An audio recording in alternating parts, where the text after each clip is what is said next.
তোর মতো 2 টাকার দোকানের কর্মচারী হয়ে হেসেছিস আমার মতো নাম করা ডাক্তারের মেয়েকে বউ বলতে? তোর সাহস তো কম না। থাপড়াইয়া তোর সব দাঁত আমি ফেলে দিব, ছোট লোকের বাচ্চা। আমার তো ভেবেই অবাক লাগছে, তোর মতো একটা ছোট লোক আমাকে কিভাবে বউ বলে ডাকার সাহস করিস? তোকে দেখলেই আমার কেমন জানি বমি আসে। আরে তোর সাথে আমি কেন, আমার বাড়ির কাজের মেয়েও তো যায় না, আর এসেছিস বউ বলতে ডাকতে। শালা কালো ভূত। রাত্রি উপরে কথাগুলো বলছে আর সুজনের গালে এই লোক পাথালিভাবে থাপড় দিয়েই চলেছে। সুজন রাত্রের এমন আচরণ দেখে যেন কাঠের পুতুল হয়ে গেছে। আর এমন অবাক হবারই তো কথা। কি বামরা, বুঝতেছেন না তো? আমি জানি এটা বোঝার কথাও না, তাই চলেন আপনাদের নিয়ে ওদের সেই সোনালি অতীত থেকে ঘুরে আসি, যেখানে ওদের হাজারো প্রেমের খুনসুটি লুকিয়ে আছে। তাহলে আপনারা খুব সহজেই সবকিছু বুঝতে পারবেন। রাত্রি বসে আছে সুজনের ভাঙা টিনের ঘরে, পড়ে থাকা খাটের উপরে। রাত্রির সৌন্দর্য যেন সুজনের ভাঙা ঘরটা কারেন্টের আলো ছাড়াই ঝকঝক হয়ে আছে। বেচারারা টাকা খরচ করে কারেন্ট নিতে হবে না। দেখছেন সুন্দরী বউ থাকলে কত সুবিধা। এই যে মামারা, আপনারা আবার আমার কথা বিশ্বাস করিয়েন না, কেননা কালোই জগতের আলো। আর তাছাড়া কালো মেয়ে জাতের হলে সাদার থেকেও ভালো। যাক সেসব কথা। এইদিকে সুজন বাইরে থেকে আস্তে করে কপাল জোড়া খুলে পা টিপে টিপে রুমে আসে। রাত্রে সেটা খুব ভালো করে অনুভব করতে পারে, কিন্তু সুজনকে সালাম করতে পারে না বলে রাত্রের মনের মাঝে স্বামীর পা ছুঁয়ে সালাম করার ইচ্ছাটা থেকেই যায়। আমি এক হতভাগী নারী, যে বিয়ের রাতে স্বামীর পা ধরে সালাম করতে পারলাম না। আমাকে ক্ষমা করে দিয়েন প্লিজ। রাত্রের কথা শুনে সুজন রাত্রের কাছে এসে রাত্রের হাতে হাত রেখে নরম সুরে বলে, দেখো, আমি তোমার স্বামী, তোমার সব শখ আহ্লাদ পূরণ করাটাও আমার দায়িত্ব, তাই তুমি মন খারাপ করিও না। আমি তোমাকে আমার পা ধরে সালাম করার ব্যবস্থা করে দিচ্ছি। আপনি এত ভালো কেন? আমার মনটা চাচ্ছে আপনাকে 2 চোখ ভরে দেখি, কিন্তু নিয়তির কি খেলা, আমার দৃষ্টিশক্তিই নাই আপনাকে দেখার জন্য। আরে দূর, কি যে বলো না। আল্লাহ হয়তো তোমার দৃষ্টিশক্তি কেড়ে নিয়েছে, তবে তোমার মনের চোখের দৃষ্টি তো আছেই। সেটা দিয়েই না হয় আমাকে অনুভব করবে। আর এমনিতেই আমি এত কালো আর কুৎসিত, যেটা তুমি দেখলে আমাকে বিয়ে তো দূরেই থাকলো, কখনো কথাও বলতে না। আরে চুপ করো তো। তুমি হতে পারো এই দুনিয়ায় সব মানুষের কাছে কালো কুৎসিত ব্ল্যাক বয়, তবে তুমি আমার কাছে সবচেয়ে সুন্দর পুরুষ। জানো, উন্ডিজ ক্রিকেটার ড্যারেন সামির মা তাকে কি বলতো? কই, আমি তো জানি না কি বলতো। তবে সে যে কালো ছিল, যেটা আমি জানি। তা শুনি, তার মা তাকে কি বলতো? তার মা তাকে বলতো, বাবা ড্যারেন সামি, তুমি যে অসুন্দর সেটা নিয়ে কখনো মন খারাপ করিও না, কেননা তুমি আমার কাছে সবচেয়ে সুন্দর পুরুষ। পুরো 22 ক্যারেটের স্বর্ণের মতো খাঁটি ব্ল্যাক বয়। ওরে বাপরে, বউ আমার অনেক জানে দেখছি। আচ্ছা রাত্রি, তোমাকে আমি একটা ভাঙা বাড়িতে নিয়ে এসেছি, তাতে তোমার মন খারাপ হচ্ছে না?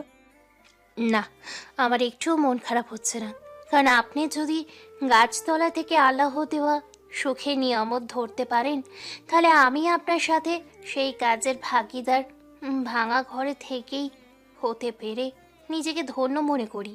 আর তাছাড়া এই অন্ধ মেয়েকে বিয়ে করে পরিবারের সবার মাথার বোঝা নামিয়েছেন, তাতেই তো আমি আপনার কাছে চিরকৃতজ্ঞ। আর আপনি বলছেন আমাকে ভাঙা ঘরে রেখেছেন বলে মন খারাপ করব? দেখো রাত্রি, একদম মন খারাপ করবে না কিন্তু। তোমাকে আমি যখন থেকে কালেমা পড়ে বিয়ে করছি, তখন থেকে আপন করে নিয়েছি। তুমি আমার জীবনের একটা অংশ হয়ে গেছো, তাই এমন কথা বলবে না। আর আমিও কথা দিচ্ছি, আমার জীবন দিয়ে হলেও তোমার চোখের দৃষ্টি ফিরিয়ে আনবই। সুজনের এমন কথা শুনি রাত্রি যেন হাসতে হাসতে শেষ। আর বেচারা সুজন তো রাত্রির এমন মুক্ত যারা হাসি দেখে পলকহীন দৃষ্টিতে তাকিয়ে আছে। কি যে বলে না, যেখানে আমার পরিবারের সবার এত এত টাকা থাকতে আমার চোখের চিকিৎসা করাই নাই, আর সেখানে আপনার নুন আনতে পান্তা ফুরিয়ে যায়, তাতেই বলছেন আমার চোখের চিকিৎসা করাবেন? এটা কি হাস্যকর হলো না? তুমি যেটা বলেছো সেটা হয়তো ঠিক, তবে আমি তোমার দৃষ্টিশক্তি ফিরিয়ে দেবই, কথা দিলাম। আচ্ছা, আমি না হয় সেই দিনটার অপেক্ষায় রইলাম। তবে একটা কথা, আমি চাই আপনি আমার চোখের আলো ফিরিয়ে আনার চেষ্টা বাদ দিন। কেননা আমি দৃষ্টিশক্তি ফিরে পেয়ে যদি আপনাকেই ভুলে যাই। আরে দূর, কি সব বলছো হ্যাঁ? আচ্ছা, অনেক কথা বললাম, এখন চলো দুজনে 2 রাকাত নফল নামাজ পড়ে আমাদের বিবাহিত জীবনের জন্য আল্লাহর কাছে দোয়া চেয়ে আসি। হুম, চলেন। আমারও সেই ছোট থেকে ইচ্ছে আমি আমার বরের পিছনে দাঁড়িয়ে নামাজ পড়ব। ইস, এই মুহূর্তটাকে যদি আমি কাছে থেকে দেখে উপভোগ করতে পারতাম, হয়তো এই পৃথিবীতে আমার মতো খুশি কেউ হতো না। হয়েছে, এখন ওঠো, আমি তোমাকে উজু করে দিচ্ছি। তবে তুমি কিন্তু একদম দুষ্টুমি করবে না, বলে দিলাম। না, আমি একটু দুষ্টুমি করলাম, শুধু মাঝে মাঝে একটু আপনাকে জ্বালাতন করুম। ফাজিল বউ একটা, সব সময় শুধু মাথার ভেতরে ফাজলামি কিলবিল কিলবিল করে, তাই না? সুজন কথাটা বলি রাত্রিকে ধরে খাট থেকে নামিয়ে ঘরের বাইরে নিয়ে আসে। রাত্রিকে একটা চুলের উপরে বসিয়ে রেখে সুজন টিউবওয়েল থেকে বালতি করে পানি এনে রাত্রিকে উজু করিয়ে দিয়ে নিজে উজু করিয়ে নেয়। রাত্রি সুজনের দিকে এক ধ্যানে তাকিয়ে আছে। হয়তো বাইরের দৃষ্টিশক্তি হারিয়ে গেছে, তবে মনের দৃষ্টিশক্তি তো আছেই, তাই না? এই যে ম্যাডাম, এমন করে আর আমার দিকে তাকিয়ে থাকতে হবে না, এখন চলেন গিয়ে নামাজ পড়ে নেই। সুজনের কথা শুনে রাত্রি যেন লজ্জায় লাল হয়ে পড়ে। রাত্রি এমনিতেই ফর্সা মানুষ, আরো লজ্জা পেয়েছে। তাহলে ভাবেন পরিস্থিতিটা কেমন দাঁড়িয়েছে। সুজন রাত্রিকে কোলে করে নিয়ে ঘরের মেঝেতে পাটি বিছিয়ে তার উপরে জায়নামাজ বিছিয়ে দুজনে মিলে 2 রাকাত নফল নামাজ পড়ে নেয়। তারপর রাত্রিকে বিছানায় নিয়ে বসিয়ে দিয়ে রাত্রির জন্য বাজার থেকে আনা একটা প্যাকেট নিয়ে এসে রাত্রির হাতে দেয়। এই যে আমার সুন্দরী বউ, এই প্যাকেটটা তোমার জন্য। আমি তোমাকে দামি কিছু উপহার দিতে পারলাম না, তবে আমি মনে করি এটাই দামি উপহার। আপনি আমাকে যেটা দিয়েছেন সেটাতেই অনেক খুশি। আমি মনে করি এই উপহারটা আমার কাছে সবচেয়ে দামি উপহার। আফসোস, এই দামি জিনিসটা দেখার মতো সৌভাগ্য আমার হলো না। রাত্রি কথাটা বলেই 2 চোখের পানি ছেড়ে দেয়। সুজন লক্ষ্য করে রাত্রির কান্না করতেছে, তাই রাত্রি চোখের পানি মুছে দিয়ে বলে, আরে পাগলি, কাঁদছো কেন? আজকে হলো আমাদের সুখের রাত। এই রাতে কোনো কান্নাকাটি হবে না, বুঝলে? আর এখানে তোমার জন্য আছে একটা কোরআন শরীফ, তাসবিহ, সুগন্ধি একটা বোরখা, আরো অনেক কিছু। আপনি আমার জন্য না কইলেন তেমন কিছু আনেননি, কিন্তু এখন তো দেখছি বাজারে আর কোনো জিনিস অবশিষ্ট নাই। আমি খুব খুশি এই সব কিছু একসাথে পেয়ে। আমি আপনার বউ হয়ে এসেছি। এখন আপনি আমাকে ঠিক যেইভাবে সাজিয়ে রাখবেন, আমি ঠিক সেইভাবে নিজেকে মানিয়ে নিব। রাত্রির কথা শুনে গর্বে সুজনের বুকটা ভরে যায়। সুজন রাত্রিকে বাহুডোরে জড়িয়ে ধরে একটু একটু করে আদর করতে শুরু করে। রাত্রি যেন সুজনের স্পর্শ পেয়ে কেঁপে পড়ছে। এই যেন এক অন্যরকম অনুভূতি, দুজনে হারিয়ে যায় সুখের এক অজানা রাজ্যে। সকালে রাত্রির আগে সুজনের ঘুম ভেঙে যায়। সুজন ঘুম থেকে উঠে দেখে তার পাশে যেন পূর্ণিমার চাঁদ শুয়ে আছে। কেননা দিনের আলোয় সুজনের ভাঙা ঘরের বেড়ার ফাঁক দিয়ে সে রাত্রির মুখের উপরে পড়েছে। সুজন রাত্রির কপালে একটা চুমু দিয়ে বাইরে আসে। কিছু সময় পরে আবার রুমে আসে। এই যে আমার সুন্দরী বউ, এখন উঠে পড়ো। সারা রাত অনেক ঘুমিয়েছো, এখন চলো গোসল করতে হবে। না, এত সকাল সকাল গোসল করলে ঠান্ডা লেগে যাবে তো। দেখছেন আমার সুন্দরী বউটা বলে কি? আরে বাবা, এখন গোসল না করলে জিনিসটা কেমন দেখায়, তাই না? চলো গোসল, উঠে পড়ো, গোসল করে নেবা। আপনার কথা অমান্য করার সাধ্য আমার নেই, তাই আপনি যেটা বলবেন সেটা তো আমাকে মানতেই হবে। চলেন তাহলে। এই তো আমার লক্ষ্মী বউয়ের মতো কথা। তারপর সুজন রাত্রিকে গোসলখানা নিয়ে গোসল করিয়ে দেয়, সাথে নিজেও গোসল করে নেয়। রাত্রিকে যখন নতুন কাপড় পরাতে যাবে তখন এ মা, আপনি আবার কাপড় পরাতেও পারেন? আমি তো ভাবিনি কখনো যে আমার বরটাও আমাকে কাপড় পরিয়ে দেবে। সুন্দরী বউকে পালতে হলে আরো কত কি করতে হবে, এটা তো কিছুই না। আপনি না অনেক ভালো। আপনি একদিনেই আমার মনটা কেড়ে নিয়েছেন। আমি আপনার কথা যতই শুনছি ততই যেন মুগ্ধ হয়ে যাচ্ছি। এই যে মহারানী, অনেক কথা বলেছেন, এখন এখানে চুপটি করে বসে থাকেন। আমি তোমার জন্য চিতই পিঠা তৈরি করি, কেননা আর কিছু রান্না করার জন্য নেই। যা ছিল তা আগেই খেয়ে ফেলেছি। আর আমি তো দোকানেই খাই, তার জন্য বাড়িতে রান্না করতে হয় না। এই জন্য তেমন রান্না করার জন্য হাঁড়ি পাতিলও নেই। এটা কোনো ব্যাপার না, আপনি আমাকে যা খাইয়ে রাখবেন আমি সেটাই খেয়ে থাকতে পারবো, বুঝেছেন? আমার শিক্ষিত সুন্দরী বউ এত সুন্দর করে গুছিয়ে একটা কথা বলেছে, আর আমি সেটা বুঝবো না? এটা কেমন কথা, তাই না? আপনারা কি ভাবতেছেন রাত্রি লেখাপড়া জানে না? আরে এটা ভুল, কারণ রাত্রি মেডিকেলের ছাত্রী। একটা অ্যাক্সিডেন্টে রাতে দুইটা চোখ নষ্ট হয়ে যায়। রাত্রির মানে শুধু বাবা ভাই আর ভাবি আছে। এমনিতেই রাত্রিকে ওর বাবা ছাড়া কেউ দেখতে পারতো না। তার উপরে রাত্রি যখন অন্ধ হয়ে যায় তখন কেউ তার চিকিৎসা করায় না, বরং 1 বছর পরে রাত্রিকে সুজনের সাথে বিয়ে দেয়। বুঝলেন সবকিছু, নাকি ভেজাল আছে? এই যে আমার সুন্দরী বউ, হ্যাঁ করো, আমি তোমাকে খাইয়ে দিচ্ছি, কেমন? সুজনের কথা শুনে রাত্রি হাঁ করে, আর সুজন রাত্রির মুখে পিঠা দিলেই রাত্রি একটা কামড় দেয়। সাথে সাথে সুজন চিৎকার করে ওঠে। আউ! ইস, আমি না দেখে আপনার হাতে মনে হয় কামড় দিয়ে ফেলেছি পিঠা ভেবে। প্লিজ রাগ করিয়ে না, আসলে অন্ধ তো, তাই যেটাই পেয়েছি খাবার মনে করেছি। রাত্রে চোখে পানি দেখে সুজনের খুব খারাপ লাগে, কেননা সুজন ভাবতেই পারেনি এইটুকু ব্যথা পেয়েছে ভেবেই রাত্রে কান্না করে দিবে। রাত্রের এমন ভালোবাসা সুজন দেখে খুব খুশি হয়।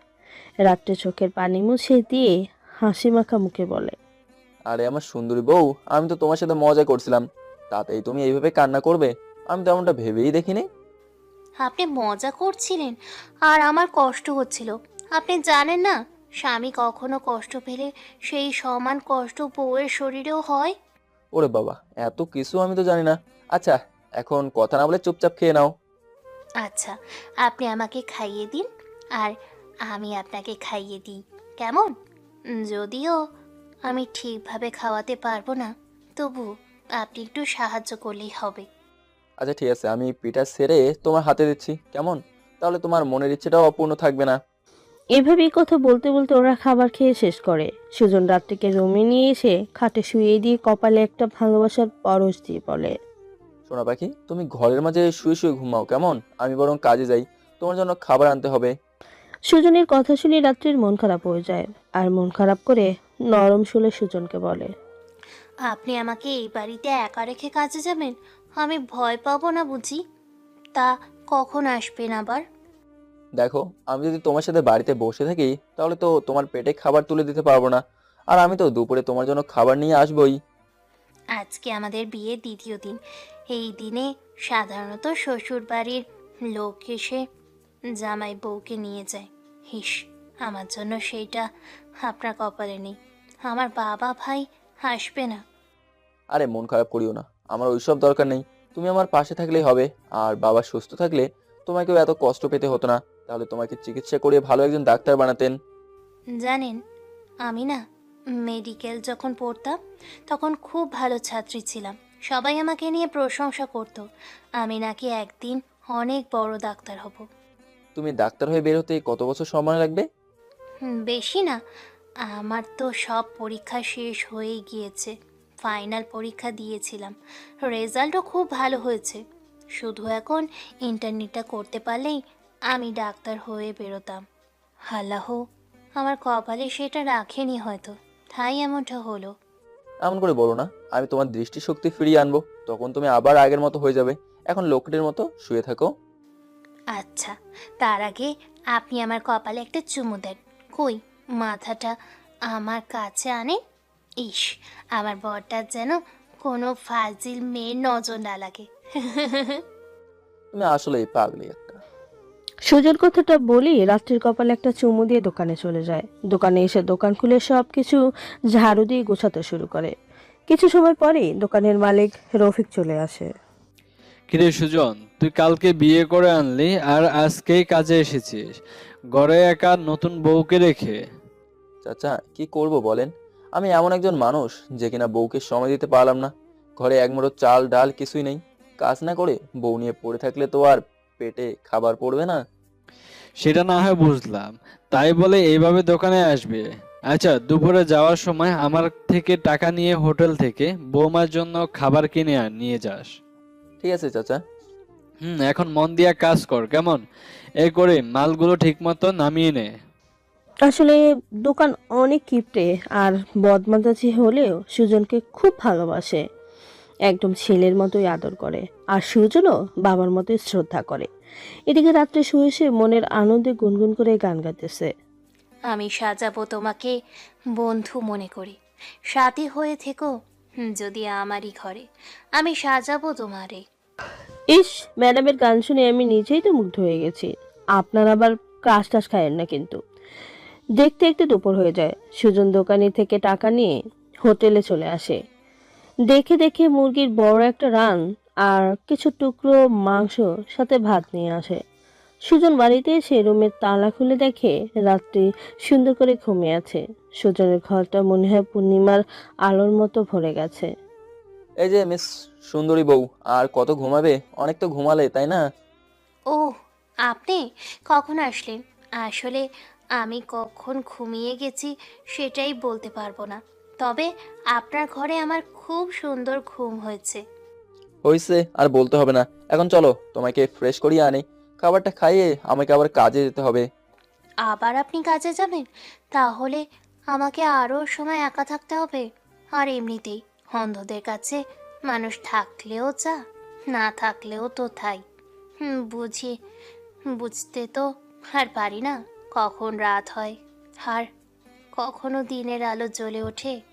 তুমি না কেমন শুধু কেমন কেমন কথা বলো। চলো, তোমাকে ফ্রেশ করিয়ে আনি। এ রাত্রির কোনো কথা বলে না। সুজন রাত্রিকে নিয়ে ফ্রেশ করে এনে খাবার খাইয়ে দেওয়ার জন্য রাত্রির মুখের সামনে ধরতেই রাত্রি মুখ সরিয়ে নেয়, যেটা দেখে সুজন অনেকটাই অবাক হয়ে পড়ে। কি হলো, তোমার কাছে খাবারটা ভালো মনে হচ্ছে না বুঝি? না, ঠিক সেটা না। আপনি জানেন না, স্বামী না খেলে স্ত্রী খাবার খাওয়া নিষেধ। আগে আপনি খান, তারপরে আমি খাবো, না হলে আমি না খেয়েই থাকবো। হায় রে আমার পাগল বউ রে, আজকালকার দিনে এই নিয়ম কয়জনেই মানে। আচ্ছা নাও, আমি খেলাম, এখন তো তুমি খাও। হুম, এক লোকমা আপনি খাবেন আর এক লোকমা আমাকে দিবেন, তবে আমাকে সব খাইয়ে আপনি খেয়েছেন মিছে বলবেন না কিন্তু। আচ্ছা ঠিক আছে, তোমার কথাই থাকবে কেমন। এখন চুপচাপ খাবারটা খেয়ে শেষ করো। তারপর ওরা দুজনেই খাবার খেয়ে নেয়। রাত্রি একদিনেই সুজনকে খুব বেশি ভালোবেসে ফেলেছে।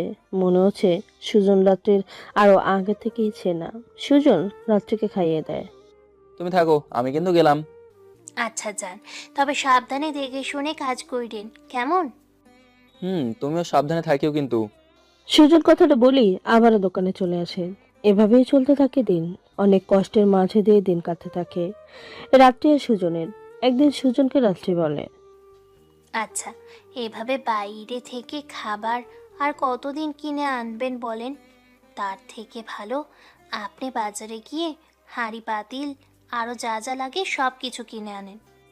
তুমি তো ঠিক কথাই বলেছো। আজকে আমি বেতনও পেয়েছি, আর আমি তো কি কি লাগে জানি না। তাই তুমি আমার সাথে চলো। আচ্ছা, আমাকে তাহলে ফ্রেশ করিয়ে আপনার পছন্দের বোরখাটা পরিয়ে দিন, আর পরে হিজাব পরিয়ে দিবেন। আচ্ছা ঠিক আছে। সুজন রাত্রিকে নিয়ে ফ্রেশ করিয়ে দেয়। রুমে এনে রাত্রিকে হালকা সাজিয়ে দেয় নিজের মতো করে। পরে বোরকা গায়ে দিয়ে মাথায় হিজাব পরিয়ে দেয়। হ্যাঁ, রাত্রিকে যেন কালো বোরখায় একদম কিউট লাগছে। তারপরে সুজন রাত্রিকে ধরে একটা রিক্সা ডেকে বাজারে নিয়ে আসে।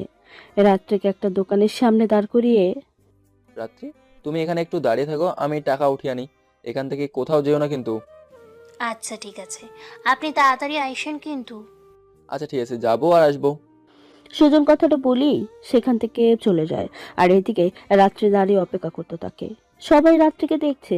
আর বাজারে দোকানের সামনে যদি একটা বোরকা পরা পরি দাঁড়িয়ে থাকে, তাহলে সবাই দেখবেই না কেন বলেন? অনেকেই আবার বাজে ইঙ্গিত করতে থাকে। ওই দোকানদার খুব ভালো মনের একজন মানুষ ছিলেন, তাই রাত্রিকে কাছে গিয়ে, মা, তুমি সেই কখন থেকে এখানে দাঁড়িয়ে আছো? সবাই তোমাকে বাজে নজরে তাকাচ্ছে। আসসালামু আলাইকুম চাচা। আসলে আমার স্বামী একটু টাকা ওঠাতে গেছে, আর আমি তো চোখে দেখি না, তাই কেউ কিভাবে আমার দিকে তাকাচ্ছে সেটা দেখতেও পারি না। আমার আল্লাহ আমাকে দেখে শুনে রাখে। ওয়ালাইকুম আসসালাম। আচ্ছা, তোমার স্বামী আসার আগ পর্যন্ত তুমি আমার দোকানের ভেতরে এসে বসো, কেমন? না চাচা, উনি আমাকে বলেছেন কোথাও না যেতে, আর তাছাড়া আমাকে এখানে না পেয়ে উনি অনেকটা রাগ করবেন। আরে মা, কিছু হবে না, আমি তাকে বুঝিয়ে বলবো, তুমি আসো তো। তখন দোকানদার রাত্রিকে নিয়ে দোকানের ভিতরে বসতে দেয়। এর কিছু সময় পরে সুজন এসে রাত্রিকে কোথাও পায় না। সুজন চারপাশে ভালো করে খুঁজে দেখে কোথাও নেই। রাত্রিকে না পেয়ে সুজন মনে হয় কান্না করে দিবে। এদিকে দোকানদার বলতেছে রাত্রিকে, তোমার স্বামী তোমাকে খুব বেশি ভালোবাসে, তাই না মা? হুম, আমার থেকেও বেশি। আমাদের কিছুদিন হলো বিয়ে হয়েছে। আমি অন্ধ হওয়া সত্ত্বেও উনি সব সময় আমাকে অবহেলা না করে বরং বেশি ভালোবাসে। আমি ওনার মতো মানুষকে স্বামী হিসেবে পেয়ে ধন্য। সেটা তো তোমার স্বামীকে দেখেই বুঝেছি। তোমাকে এখানে না পেয়ে মনে হয় অস্থির হয়ে পড়েছে। কি বলছেন? উনি এসেছেন? তাহলে একটু তাকে ডাকেন না, আমাকে নিয়ে যাবে। দাঁড়াও, এই যে বাবা, তোমার বউ এইখানে বসে আছে। দোকানের কথা শুনে সুজন দৌড়ে সেখানে চলে আসে আর রাত্রিকে পেয়ে জড়িয়ে ধরে কান্না করে দেয়। স্বামী স্ত্রীর আমার পরিপূর্ণ ভালোবাসা দেখে দোকানি খুব খুশি। জানো, আমি তোমাকে না পেয়ে কত খুঁজেছি। আমার তো একটা মুহূর্তের জন্য মনে হচ্ছিল দেহ থেকে প্রাণ পাখিটাই চলে গেছে। কাঁদিয়েন না, আমি তো আছি আপনার কাছেই। আর আপনি ছাড়া কখনো কোথাও যাব না। তোমাকে যেতে দিলেও তো তুমি যাবে না। আমি তোমাকে সব সময় আমার বুকের মাঝারে লুকিয়ে রাখবো। আচ্ছা রাখেন, এখন যেটা করতে এসেছি সেটা করেন, কেমন? দোকানি ওদের কথা শুনে পাশ থেকে বলে ওঠে, যেটা শুনে সুজন অনেকটাই খুশি হয়ে দোকানিকে ধন্যবাদ জানায়। বাবা, কিছু মনে করিও না, মেয়েটাকে বখাটেরা বিরক্ত করছিল, তাই আমি এখানে এনে বসিয়েছি রেখেছিলাম। দোয়া করে তোমরা সারা জীবন যেন এভাবে সুখে সংসার করতে পারো। আপনাকে কি বলে ধন্যবাদ জানাবো সেই ভাষা আমার জানা নেই, তবু অনেক অনেক ধন্যবাদ। আর চাচা, আপনার এখানেই তো সব কিছু আছে। রাত্রি আমাদের যা লাগবে সেই সব এই দোকানেই আছে। তাহলে এখান থেকেই নিয়ে নাও, চাচারও ভালো হবে আর আমাদেরও কোথাও যেতে হবে না। তোমরা কি নেওয়ার কথা বলতেছো? আমি সেটার কিছু বুঝতেছি না, একটু খুলে বলবা তো বাবা? আসলে চাচা, আমরা হাঁড়ি পাতিল ও প্রয়োজনীয় সব জিনিসপত্র কিনতে এসেছি, সেটার কথাই বলছিলাম। আচ্ছা, তোমাদের যা যা লাগে সেটা বলো, আমি সুন্দর করে সব বের করে দিচ্ছি। তারপরে রাত্রি সবকিছু দোকানিকে বলে। ওদের পছন্দ মতো সবকিছু নিয়ে বাসায় চলে আসে। সুজন আসার সময় রাত্রের জন্য ফুচকা নিয়ে এসেছে, সেটাই রাত্রের মুখের সামনে ধরে। রাত্রি, দেখো তোমার জন্য আমি ফুচকা নিয়ে এসেছি, নাও খাও, অনেক মজা হবে। এই ফুচকাটা না আমার খুব প্রিয় ছিল, কিন্তু 1 বছরের উপরে হলো খাইনি। আপনি হয়তো আমার মনের কথাটা জানেন, তাই এসেছেন। আমি তোমার স্বামী আর তোমার মনের কথা জানবো না, এটা কি হয় বলো? আচ্ছা, এখন খেয়ে নাও। তারপর ওরা দুজন ফুচকা খেয়ে নেয়। এভাবে ওদের দিন কাটতে থাকে। আর রাত্রির চোখ অপারেশন করানোর জন্য সুজন টাকা জমাতে থাকে। কথায় আছে না, গরিবদের খেয়েই পরে দিন চলে না, তাহলে টাকা জমবে কি করে? সুজনেরও ঠিক তেমনই। ও চেষ্টা করে টাকা জমাতে, কিন্তু টাকা ওর জমতে চায় না। সুজন যে রাত্রিকে কথা দিয়েছে ওর দৃষ্টিশক্তি ফিরিয়ে আনবে। রাত্রি, আমি শুনেছি কালকে ওই হাসপাতালে একজন চোখের ডাক্তার আসবেন। উনি নাকি নামকরা ডাক্তার। আপনি কি শুরু করেছেন? হ্যাঁ, আমি বলছি না আমার দৃষ্টিশক্তির কোনো প্রয়োজন নেই। আমি এমনিতেই আপনার ভালোবাসা পেয়ে খুশি আছি। আমি তো আপনার চোখে দুনিয়ায় সব কিছু দেখতে পাই। দেখো, আমি তোমার কোনো কথাই শুনতে চাই না। তুমি কালকেই আমার সাথে যাবে, এটাই আমার শেষ কথা। সুজন কথাটা বলি রাত্রির কাছ থেকে চলে যায়। আর এদিকে রাত্রি বসে বসে ভাবতে থাকে। এই মানুষটা কি আমি বুঝি না, নিজের জন্য না ভেবে সব সময় আমাকে নিয়েই পড়ে থাকে। আমার ভালো মন্দ দেখাটাই যেন তার নিত্যদিনের কাজ। সে কেন বোঝে না আমি এমনিতেই ভালো আছি? চোখে দৃষ্টি পেয়ে যদি তাকে ভুলে যাই তাহলে কি হবে? রাত্রি আনমনা হয়ে উপরের কথাগুলো ভাবছে। এদিকে সুজন মাঠে গিয়ে দোকান মালিকের খেতে কাজ করে। মনটা একদম ভালো নেই। কেননা ওর নিজের জন্য না ভেবে সবসময় রাত্রির জন্যই ভাবে। আর রাত্রি সেই ভালোটা বুঝতেই চায় না। সুজন কাছ থেকে ফেরার পথে হঠাৎ দেখা হয় রাত্রির ভাইয়ের সাথে। রাত্রির ভাই কি কারণে যেন এখান দিয়ে গাড়ি নিয়ে যাচ্ছিল। সুজনকে দেখেই গাড়ি থামিয়ে বলে, কিরে ছোট লোকের বাচ্চা, তুই আবার এখানে কি করিস? আর আমার সেই অন্ধ বোনটা কোথায়? বেয়াদব একটা, যদি বড় ভাই না হতো কানের গোড়ায় কষে দিতাম দুইটা। আসলে ভাইয়া, আমি একটা কাজে গেছিলাম ওই পাশেই, আর রাত্রি বাড়িতে আছে, চলেন আমাদের ছোট বাড়ি থেকে ঘুরে আসবেন। তোর মতো ফকিরের বাড়িতে যাব, তা আবার আমি? No way. আর তোর এই অন্ধ বউকে বলে দিস ওকে ছাড়া আমরা অনেক ভালো আছি। রাহুল উপরের কথাটা বলেই গাড়ি নিয়ে চলে যায়। আর এদিকে সুজন গাড়িটার দিকে তাকিয়ে আছে আর মনে মনে ভাবে, আল্লাহ এদের টাকা পয়সা ঠিকই দিছে, কিন্তু সঠিক পরিমাণে জ্ঞান বুদ্ধি দেয়নি। আরে এদের থেকে বাংলার হিরো আলমের জ্ঞান বুদ্ধিও তো বেশি আছে। নিজের আপন মায়ের পেটের বোনকেই কিভাবে অপমান করে! শালা সমন্বিত বড় ভাই নামের কলঙ্ক। আল্লাহ এদের হেদায়েত করুন। সুজন উপরের কথাটা ভেবেই দীর্ঘ একটা শ্বাস ছেড়ে সেখান থেকে বাড়িতে চলে আসে। আর বাড়িতে এসেই দেখে রাত্রি মন খারাপ করে বসে আছে, যেটা দেখে সুজনের একটুও ভালো লাগে না। কেননা সুজন তো চায় রাত্রি যেন সবসময় হাসি খুশি থাকে। রাত্রির সুখেতেই যে ওর শত সুখ। কি গো সেনা বউ, এভাবে মন খারাপ করে বসে আছো কেন? তুমি জানো না তোমাকে হাসলেই বেশি ভালো লাগে? মন খারাপ করে থাকলে আমার কলিজায় আগুন জ্বলে। কি করব, মন খারাপ না করে বলেন। আমি তখন অমন করে কথা বলেছি দেখে আপনি আমার মতো অন্ধের সাথে রাগ দেখিয়ে চলে গেলেন, আর আমার খবরও নিলেন না। রে, আমার বউটার বুঝি অনেক কষ্ট হয়েছে তাই না? আমি তো কাজ করার জন্য গেছিলাম, আর তুমি ডাক্তারের কাছে যেতে রাজি না বলেই আমার একটু রাগ হয়েছিল। কিন্তু আমি তো তোমার উপরে রাগ করে থাকতেই পারি না। এবার একটু হাসো। না, হাসবো না। কেন হাসবে না একটু শুনি? এই যে আপনি আমার হাসি খুশিটা দেখেন ঠিকই মন ভরে, অথচ আমি আপনার হাসি খুশি মুখটা শত ইচ্ছে থাকার পরেও দেখতে পাই না। এতে আমার কি খারাপ লাগে না বলেন? আমারও তো ইচ্ছে হয় আপনার চাঁদ মুখটা আমার সামনে আয়নার মতো থাকুক। আমি তো সেই ব্যবস্থাই করতেছি, তুমি আবার আগের মতো দেখতে পাবে। শুধু আমাকে একটু সময় দাও। না, আপনাকে এত কষ্ট করতে হবে না, আমি এমনিতেই ঠিক আছি। এখন আপনি একটু হাসেন, আপনাকেও হাসি খুশি না দেখলে আমার ভালো লাগে না। আরে আমি হাসলেই কি আর না হাসলেই কি বলো? তুমি তো দেখতেই পাও না। আহ, আপনি তো জানেন না, আল্লাহ হয়তো আমার চোখের দৃষ্টি শক্তি কেড়ে নিচ্ছে, কিন্তু অন্তরের দৃষ্টি শক্তি তো খুলেই দিচ্ছে। আমি না হয় সেটা দিয়ে আপনার হাসি খুশি মুখটা প্রাণ ভরে দেখব। রাত্রি, জানো আজকে তোমার বড় ভাইয়ের সাথে আমার দেখা হয়েছিল। ভাইয়া কি বললো? আমার কথা জিজ্ঞেস করেছে? আমাকে নিতে আসবে বলেছে, তাই না? সুজন রাত্রির কথা শুনে কি বলবে ভেবে পায় না। এটাই হয়তো ভাইয়ের প্রতি বোনের ভালোবাসা। ভাই যতই অন্যায় করুক না, বোন কখনোই তাকে ভুলতে পারে না। সুজন একটু নরম সুরে বলে, আচ্ছা এখন ওইসব থাক কেমন। তারা হলো বড়লোক আর আমরা হলাম গরিব, তাদের সাথে তো আমাদের মেলে না। ভাইয়া আমাকে অন্ধ বলে নানান রকমের কথা বলেছে, তাই না? আরে কোনো ব্যাপার না, আপনি গরিব তো কি হয়েছে, আপনি আমার কাছে তো অনেক দামি। রাত্রির কথা শুনে সুজন খুশিতে রাত্রিকে জড়িয়ে ধরে। সুজন কখনো ভাবতেই পারেনি রাত্রি এত বড় ঘরের মেয়ে হয়ে ওকে এত সহজেই আপন করে নেবে। আসলেই আমরা যেমন একটু সমস্যা হয় দামি ফোনটা কম দামে কিনতে পারি, যদিও সেই ফোনটার নতুন কেনার সামর্থ্য আমাদের থাকে না, তেমন রাত্রি অন্ধ বলেই সুজনের মতো গরিব ছেলে ওকে বউ হিসাবে পেয়েছে। বলতেই হবে সুজনের কপালটা চান কপাল। ওরা আরো অনেক খুনসুটি করতে থাকে। এভাবেই দেখতে দেখতে রাতটা পেরিয়ে সকালে সূর্য মামা উদয় হয়। চারিদিকে পাখির কিচিরমিচির শব্দে ঘুম ভেঙে যায়। রাত্রি ঘুম থেকে উঠে বিছানায় হাত দিয়ে দেখে সুজন কোথাও নেই।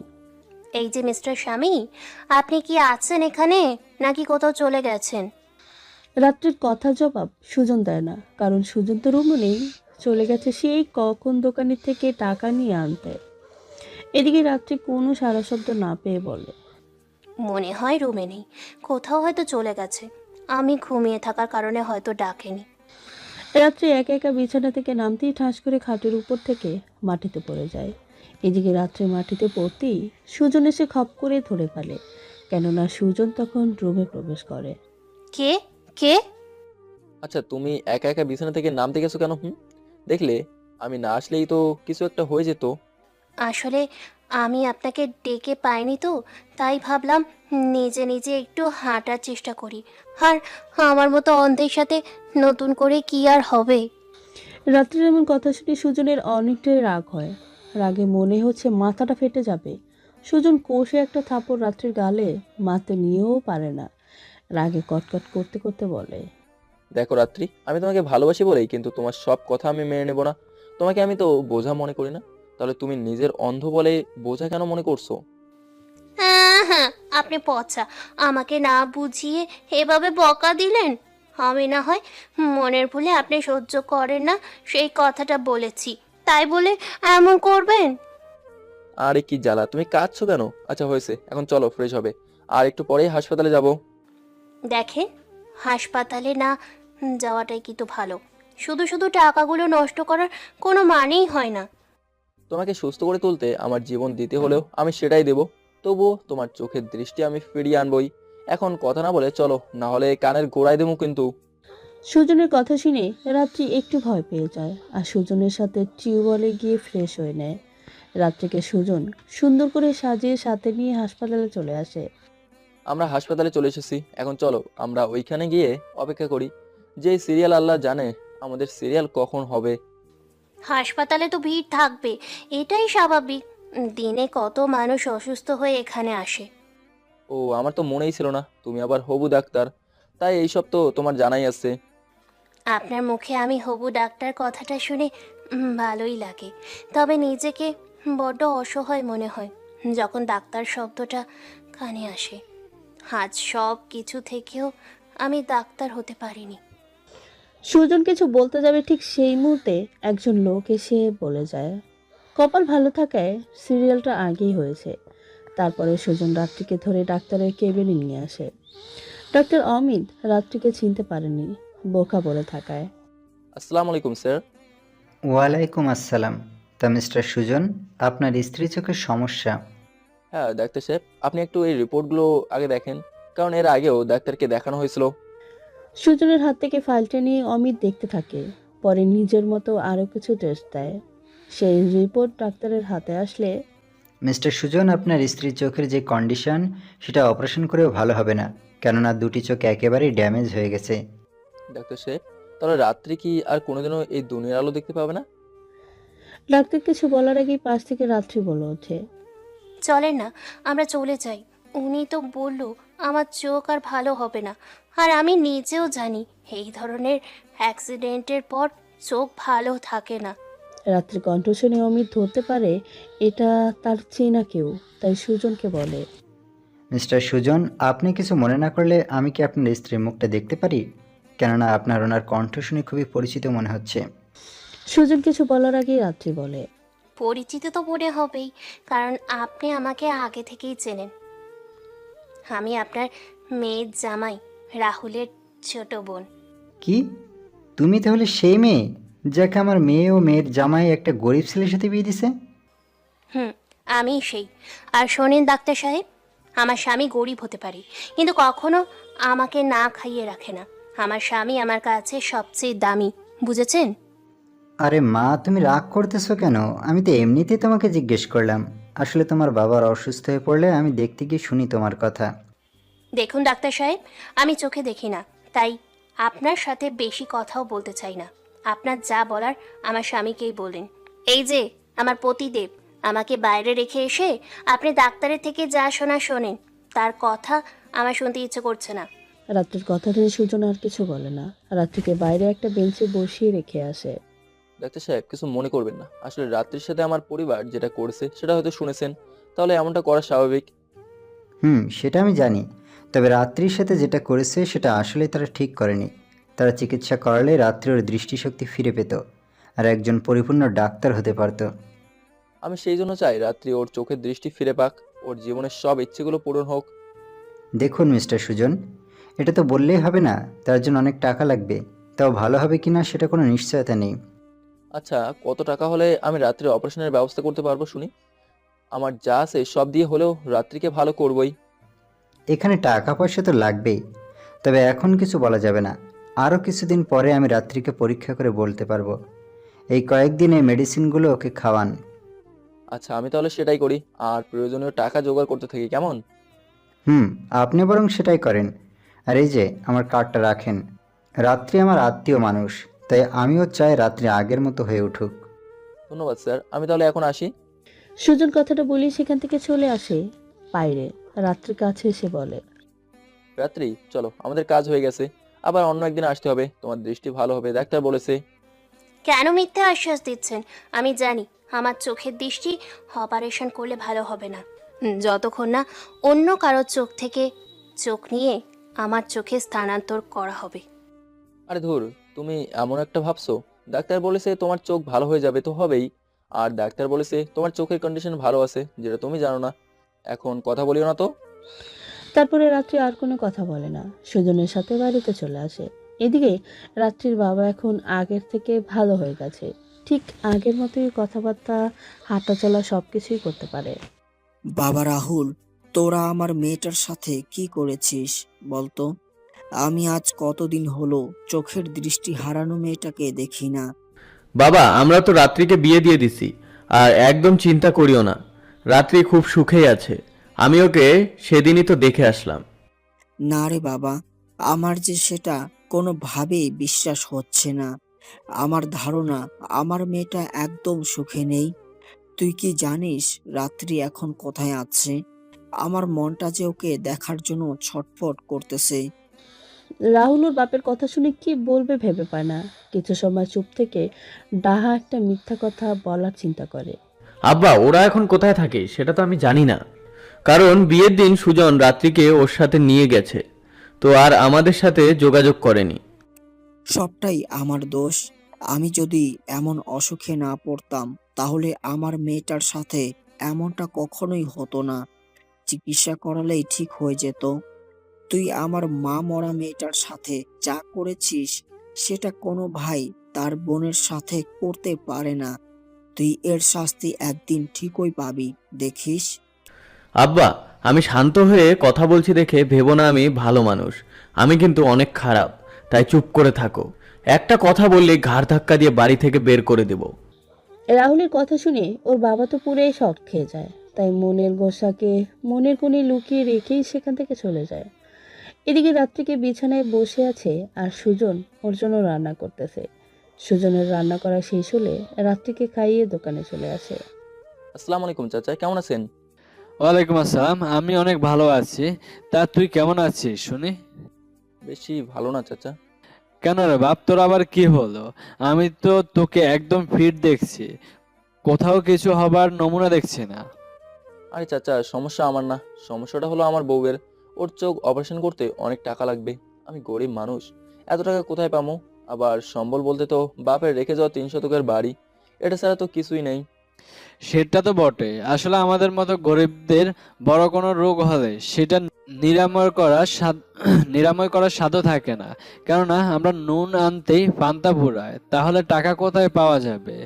তার চেয়ে ভালো তুই তোর বউয়ের চোখের পিছনে টাকা খরচ না করে সেটা ব্যাংকে রাখ, লাভ হবে। দূর, কি বলো? আমি গরিব বলে আমার বউয়ের চিকিৎসা করাবো না? ওকে সারা জীবন অন্ধ বানিয়ে রাখবো? তোমার এই যুক্তি আমার পছন্দ হলো না। আচ্ছা, এখন তাহলে আমি আসি, টাকা জোগাড় করতেই হবে। আচ্ছা যা, তবে বাড়ি যদি বিক্রি করিস তো আমাকে জানাস, তাহলে আমি হয়তো তোর বাড়িটা নিতে পারবো।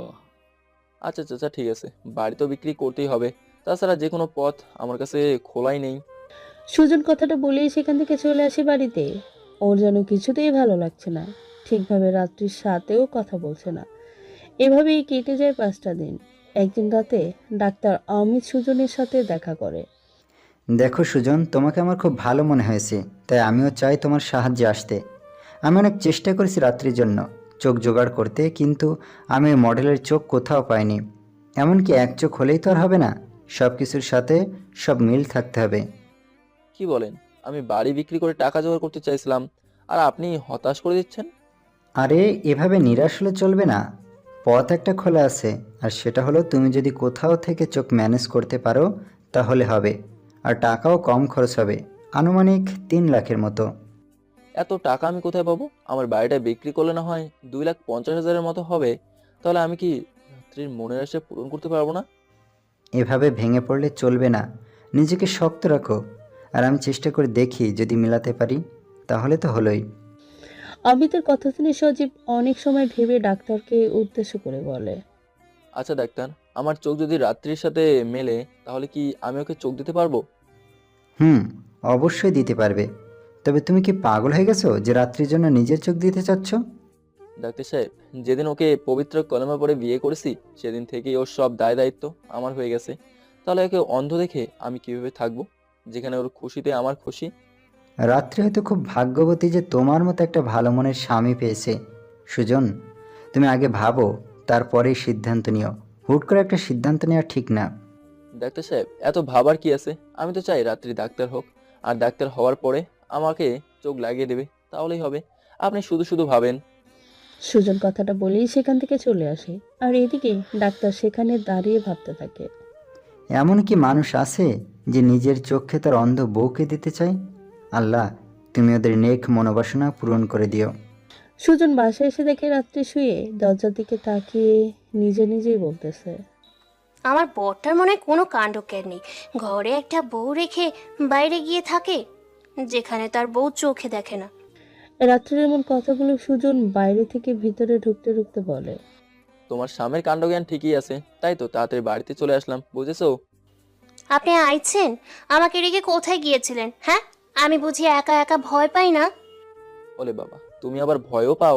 আমি তো জানি ডাক্তাররা কখনো ভয় পায় না, কারণ তারা সবসময় কাটাছাটা নিয়েই পড়ে থাকে। আরে পুথু, ওইসব নিয়ে ভয় না। আমি তো ভয় পাই ভূতকে। যদি ভূত এসে আমাকে নিয়ে যায় তাহলে কি হবে? আরে না, আমার সুন্দরী বউকে ভূত নেবে না। সে জানে এই হতভাগার কাছে তো কোনো ধন সম্পত্তি নেই, শুধু এই বউটা ছাড়া। আপনি আমাকে এত ভালোবাসেন কেন? যদি আমি কখনো আপনার ভালোবাসার মর্যাদা রাখতে না পারি? ভালোবাসি কিনা তা জানি না, তবে ইহা আমি তোমাকে ছাড়া একটা সেকেন্ডের জন্য নিঃশ্বাস নিতে পারি না। তুমি আমার বেঁচে থাকার অক্সিজেন। রাত্রি সুজনকে জড়িয়ে ধরে মনের মাঝে জমে থাকা কথা বলতে থাকে আর খুনসুটি করতে থাকে। এদিকে চলে যায় আরো একদিন।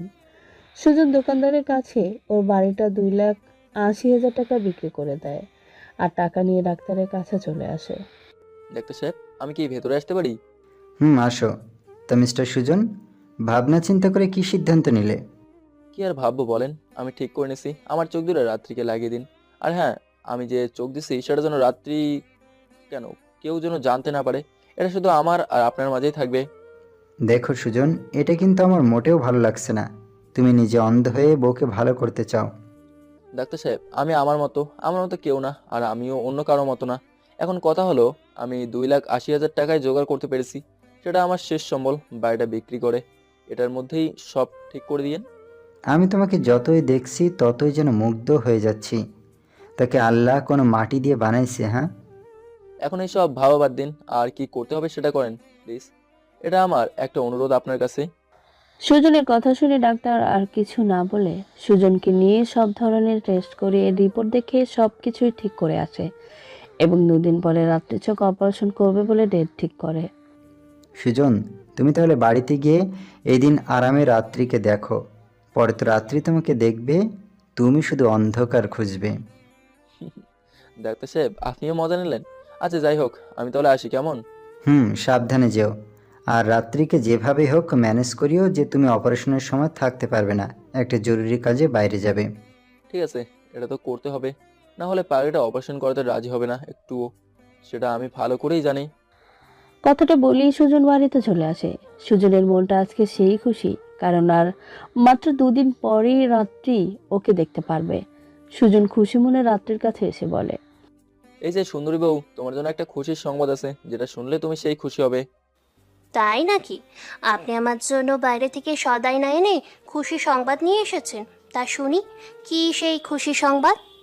তুমি আবার দেখতে পাবে। সেটা আপনি সেই বাসর রাত থেকেই বলে আসছেন। আমি সব কিছুই ফের আগের মতো করে দিতে পারবো। আরে সত্যি, তুমি সবকিছু দেখতে পারবে, কারণ তোমার চোখের অপারেশন হবে 2 দিন পরে। আর একজন দিলওয়ালা মানুষের চোখ পাওয়া গেছে তোমার জন্য। সুজনের কথা শুনে রাত্রি তো সেই খুশি, কিন্তু সুজন টাকা জোগাড় করলো কিভাবে সেটা ভেবে মন খারাপ হয়, তাই জিজ্ঞেস করে। আপনি আমার জন্য চোখ ব্যবস্থা করেছেন, সেটা অত্যন্ত ভালো কথা। কিন্তু এখন কথা হলো, আপনি এতগুলো টাকা কোথায় পেলেন? আরে টাকা আছে না, এই দুনিয়ায় কি টাকার অভাব নাকি? আমি একভাবে তোমার চোখ অপারেশন করার জন্য জোগাড় করেছি। আমি সেই খুশি, তুমি আমাকে দেখতে পাবে। আপনি কিভাবে টাকা জোগাড় করলেন বললেন না তো? আচ্ছা রাত্রি, তোমার চোখের দৃষ্টি ফিরে আসলে তুমি আমার মতো কালো চামড়ার মানুষটাকে ভুলে যাবে না তো? ভালোই, এই জীবন চলে যেতে পারে, কিন্তু আমি আপনাকে কখনো ভুলবো না। এখন বলেন টাকা কোথায় পেয়েছেন, না হলে আমি অপারেশন করাবো না। দেখো আমি তো দিন এনে দিন খাই, টাকা পয়সা পুঁজিপাটি কোনোটাই আমার কাছে নেই, শুধুমাত্র এই বাড়িটা ছাড়া। তাই তোমার চোখের দৃষ্টি ফিরিয়ে আনার জন্য সেটাই বিক্রি করে দিছি। সুজনের কথা শুনে রাত্রিতে অনেক রাগ উঠে যায়, নিজেকে শান্ত রেখে বলে, আপনি যে বাড়ি বিক্রি করেছেন, তাহলে আমরা থাকবো কোথায়? হ্যাঁ, আপনার মাথার আসলেই কোনো বুদ্ধি নাই। আমার মাথায় বুদ্ধি থাকতে হবে না, এখন খেয়ে ঘুমিয়ে পড়ো, 2 দিন পরে তোমার অপারেশন হবে, বুঝলে? সুজনের সাথে রাগ করে রাত্রি আর কোনোই কথা বলে না। সুজনও রাত্রিকে তেমন কিছুই বলে না, কারণ সুজন জানে রাত্রি একটু অভিমান করেছে। ধীরে ধীরে সবকিছু ঠিক হয়ে যাবে। দেখতে দেখতে অপারেশনের দিন চলে আসে। সকালে সুজন রাত্রিকে খুব সুন্দর করে গোছল করিয়ে মনের মতো করে সাজিয়ে দু চোখ ভরে দেখে নেয়, কেননা আজকের পরে সাত মুখটা আর দেখতে পাবে না। রাত্রির হাসি খুশি মুখটা দেখে সুজনের চোখ থেকে পানি গড়িয়ে পড়ছে। সুজনের চোখের পানি রাত্রির হাতে পড়লে, আচ্ছা, আপনি কান্না করতেছেন কেন? আপনার তো আজকে আনন্দের দিন, আপনার মনের আশা পূরণ হতে চলেছে। আরে পাগলি, এই জন্যই তো খুশিতে চোখে পানি এসেছে। রাত্রি, আমি কিন্তু আজকে তোমার অপারেশনের ওখানে থাকতে পারবো না। কি বললেন?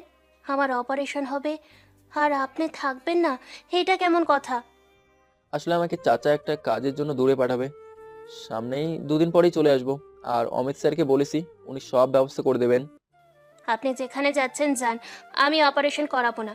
আমি চোখে দেখি না, এটাই ভালো। আপনি কোথাও থাকবেন সেটা দেখতে পাবো না, আর অপারেশন করলে তো দেখতে পাবো, তাই আমার ভালো লাগবে না। প্লিজ লক্ষ্মীটি, একটু বুঝতে চেষ্টা করো। আমি তো তোমার ভালোর জন্য এইসব করতেছি, তাই না? আর আমি তো 2 দিন পরেই তোমার কাছে চলে আসবোই। এবার তো হাসো। শুধুমাত্র আপনার খুশির জন্যই আমি রাজি হলাম, না হলে কোনোদিন হতাম না। এই তো আমার লক্ষ্মী বউ। আচ্ছা, এখন তাহলে চলো, তোমাকে হাসপাতালে রেখে আমি সেখানে চলে যাব। রাত্রি আর সুজনের কথার জবাবে কিছুই বলে না। ওরা দুজনে একটা রিক্সা নিয়ে চলে আসে হাসপাতালে। সুজন রাত্রিকে বাইরে বসিয়ে রেখে সোজা ডাক্তার অমিতের কেবিনে প্রবেশ করে। সুজন, তুমি রাত্রিকে নিয়ে এসেছো? হ্যাঁ, আমি রাত্রিকে বুঝিয়ে রাজি করেছি, তবে ও যেন মনের ভুলেও এই ব্যাপারটা জানতে না পারে, তাহলে কিন্তু আমার খবর করে সারবে। আচ্ছা, কথা দিলাম কাকপক্ষীও জানবে না। তবে সুজন, আমি তোমার জন্য একটা চোখের ব্যবস্থা করেছি, যেটা দিয়ে তুমি অতি কাছের জিনিস দেখতে পাবে। বলতে পারো আবসা আবসা সব কিছু। এটা হলে তো ভালোই হবে। আমি তবুও ভাঙা আয়নায় চেহারা দেখার মতো আমার সুন্দরী বউয়ের চাঁদ মুখটা দেখতে পারবো। আচ্ছা, তুমি তাহলে রাত্রির সাথে কথা বলে আমার সাথে চলে আসো, আর নার্স রাত্রিকে নিয়ে যাবে। ঠিক আছে, আমি তাহলে গেলাম, কেমন? সুজন কথাটা বলেই সেখান থেকে চলে আসে রাত্রির কাছে। সুজন বাইরে এসে দেখে রাত্রি একটা মেয়ের সাথে কথা বলতেছে। সুজন আসলেই সেখান থেকে মেয়েটা সরে যায়। এদিকে রাত্রি বুঝতে পারে যে ওর কাছে সুজন এসেছে। আপনি এসেছেন? এই মেয়েটা আমার ক্লাসমেট ছিল, আজকে আমাকে দেখেই একটু কথা বলল। ও আচ্ছা, এখন তাহলে তুমি নার্সের সাথে যাও, আমি তাহলে চলে যাই। একদম চিন্তা করবে না কিন্তু। না গেলে হয় না? আমি আপনাকে ছাড়া কিভাবে থাকবো বলেন? আর এখানে আমার আপন কেউ নেই। আজকে খুব করে বাবার কথা মনে পড়ছে। দেখো, আমার তো সাধ্য নেই তোমাকে তোমার বাবার সাথে দেখা করানোর। তুমি তো জানোই তোমার ভাই কেমন মানুষ। আমি গেলেই আমাকে যা নয় তাই বলে অপমান করে বাড়ি থেকে বের করে দেবে। সেটা তো আমি জানি, কিন্তু আমার এই অবুঝ মনটা তো সেইটা বুঝতেই চায় না। সুজন রাত্রিকে জড়িয়ে ধরে আরো অনেক কথা বলে সেখান থেকে চলে যায় অমিতের সাথে। আর এদিকে রাত্রিকে অপারেশনের রুমে নিয়ে যাওয়া হয়। ডাক্তাররা সুজনের চোখ নিয়ে সেই চোখ লাগিয়ে দেয়, আর সুজনের ভালো চোখ রাত্রির চোখে লাগিয়ে দেয়। অপারেশন খুব ভালোভাবেই শেষ হয়। এখন শুধু সুজনের জ্ঞান ফেরার পালা। ডাক্তারদের অপেক্ষার প্রহর শেষ করে সুজনের জ্ঞান ফিরে আসে। সুজন একটু সুস্থ হয়ে ডাক্তারকে বলে, ডাক্তার সাহেব, আমার স্ত্রীর এখন কি অবস্থা সেটা আগে আমাকে বলেন প্লিজ। আমি তো এমনিতেই চোখের সামনে সব অন্ধকার দেখছি, কিছুই বুঝতে পারছি না, এমনকি চোখটাও খুলতে পারছি না। রাত্রি ভালো আছে, তবে ওর জ্ঞান ফিরতে একটু দেরি হবে। আর তোমার চোখে এখনো ব্যান্ডেজ করা আছে, সেটা এখনই খোলা যাবে না, কেননা 7 দিনের আগে চোখের ব্যান্ডেজ খুললে সমস্যা হবে। সেটা তো বুঝতে পারলাম, তার মানে আমি আমার সোনা পাখিকে পুরো 7 দিন দেখতে পারবো না? আমি তাহলে এই কয়েকটা দিন কিভাবে থাকবো? আমি তোমার কষ্টটা বুঝতে পারছি, কিন্তু এছাড়া যে তোমার কিছুই করার নেই। তবে একটা কথা কি, তুমি যে অন্ধ সেটা কেউ না জানলে বুঝতেই পারবে না, কেননা তোমার চোখে নষ্ট চোখ লাগিয়ে দিছি, যেটা ভালোর মতোই দেখা যায়। ভালোই করেছেন, আমি শুধু আমার ময়না পাখিটাকে দেখতে পেলেই হলো। তবে একটা কথা কি, আমি আপনার এই ঋণ কখনোই শোধ করতে পারবো না। হয়তো আপনার সাহায্য না পেলে রাত্রে অপারেশন করানোটাও সম্ভব হতো না। আপনাকে অনেক অনেক ধন্যবাদ। ধন্যবাদ দিয়ে ছোট করতে হবে না। এখন সব কষ্ট তুমি করেছো, আমি তো শুধু চেষ্টা করেছি মাত্র। এখন কথা বলিও না, চোখের সমস্যা হবে। ঠিক আছে, তবে আমার কলিজার যেন কোনো ক্ষতি না হয়। ওকে একটু দেখে রাখেন, ওর কষ্ট হলে আমার যে বুকটা ফেটে যাবে। আমি বুঝি না একটা মানুষ কিভাবে কাউকে এতটা অন্ধের মতো ভালোবাসতে পারে। আমি তোমাকে যতই দেখছি ততই যেন অবাক হচ্ছি। দোয়া করি আল্লাহ তোমাদের যেন সারা জীবন এক করে ভালোবাসায় বেঁধে রাখে। ডাক্তার অমিত কথাটা বলেই সেখান থেকে চলে যায়। আর এদিকে বিকেলে রাহুল ওর বাবাকে নিয়ে ওই হাসপাতালে চলে আসে ডাক্তার অমিতের কাছে। রাহুল অমিতের কেবিনের সামনে দাঁড়িয়ে বলে, আব্বা, আমি কি ভিতরে আসতে পারি? অমিত তখন একটা ফাইল দেখতে ব্যস্ত ছিল। মেয়ের জামাইয়ের কণ্ঠ শুনে বাইরে তাকিয়ে বলে, আরে রাহুল যে, আসো আসো। তোমার আবার আমার রুমে আসতে অনুমতি লাগে নাকি? বিআই সাহেব, অনুমতি নেওয়াটা বড় না, তবে সম্মানটা বড় জিনিস, যেটাই এখন আমার ছেলে করলো। সেটাই তো বেয়াই সাহেব। আপনারা কেমন আছেন? আর এখন আপনার শরীরের কি অবস্থা? খুব ভালো, তবে খুব একটা ভালো না। একমাত্র মেয়েটাকে দেখি না, সেই কতদিন হলো। মেয়েটার চিন্তায় আমাকে কুরে কুরে খায়। রচি সাহেবের কথা শুনে অমিত রাত্রির কথা বলতেও বলে না, কেননা সে চায় না রাহুল তাদের কোনো ক্ষতি করে দিক। অমিত জানে তার মেয়ের জামাই কি ধরনের মানুষ। সেটা তো হবেই। আচ্ছা রাহুল, তোমরা এখানে কি জন্য আসলে সেটাই তো এখনো জানতে পারলাম না। আব্বা, অনেক দিন হলো বাবাকে ডাক্তার দেখানো হয়নি, তাই এসেছিলাম বাবাকে ডাক্তার দেখাতে। আপনি একটু পরীক্ষা করে দেখেন তো কোনো সমস্যা আছে নাকি এখনো। ডাক্তার অমিত রাহুলের বাবাকে পরীক্ষা করে দেখতে থাকে। ঠিক তখনই একজন নার্স এসে খবর দিয়ে যায় রাত্রির জ্ঞান ফিরেছে, তাই সেখানে তাকে যেতে হবে। রাহুল, তোমরা একটু বসো, আমি রোগীটাকে দেখে এখনই আসতেছি। খুব একটা দেরি হবে না, এই যাবো আর আসবো। আচ্ছা যান, আপনার রোগী, আপনাকে তো যেতেই হবে, এটা প্রতিটা ডাক্তারের দায়িত্ব। তারপর অমিত কোনো কথা না বলে সোজা রাত্রির কেবিনে চলে আসে। আর রাত্রিকে পরীক্ষা করে দেখে সবকিছুই ঠিকঠাক আছে। পরে ওই কেবিন থেকে চলে আসে নিজের কেবিনে। মিস্টার রশিদ সাহেবকে পরীক্ষা করে বলে, রাহুল ভাই সাহেব এখন একদম ফিট, কোনো সমস্যা নেই। তবে আরও কিছুদিন ওষুধগুলো সেবন করতে হবে।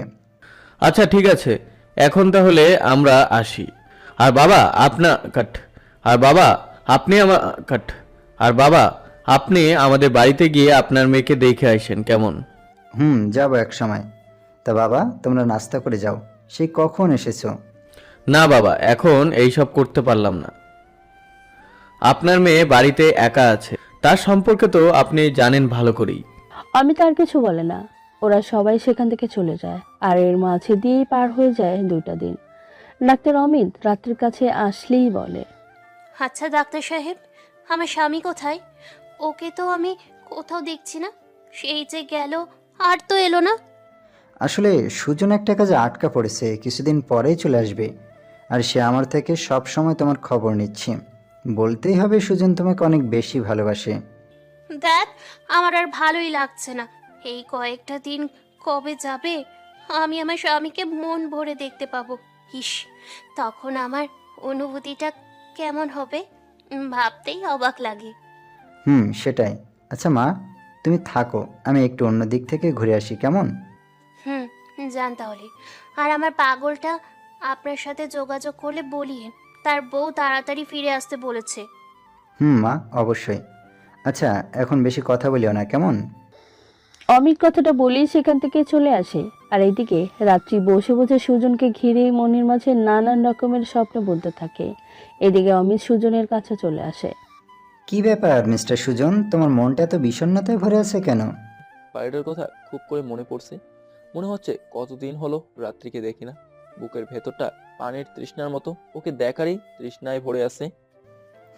আমি তোমার মনের ভাবটা বুঝতে পারছি। রাত্রিও যে শুধু তোমার কথাই বলছে। আমি পড়েছি তোমাদের নিয়ে একটা ঝামেলায়, শুধু মিথ্যা কথাই বলতে হচ্ছে আমাকে। আরে আমাদের জন্য না হয় একটু কষ্ট করেই গেলেন, তাতে কি।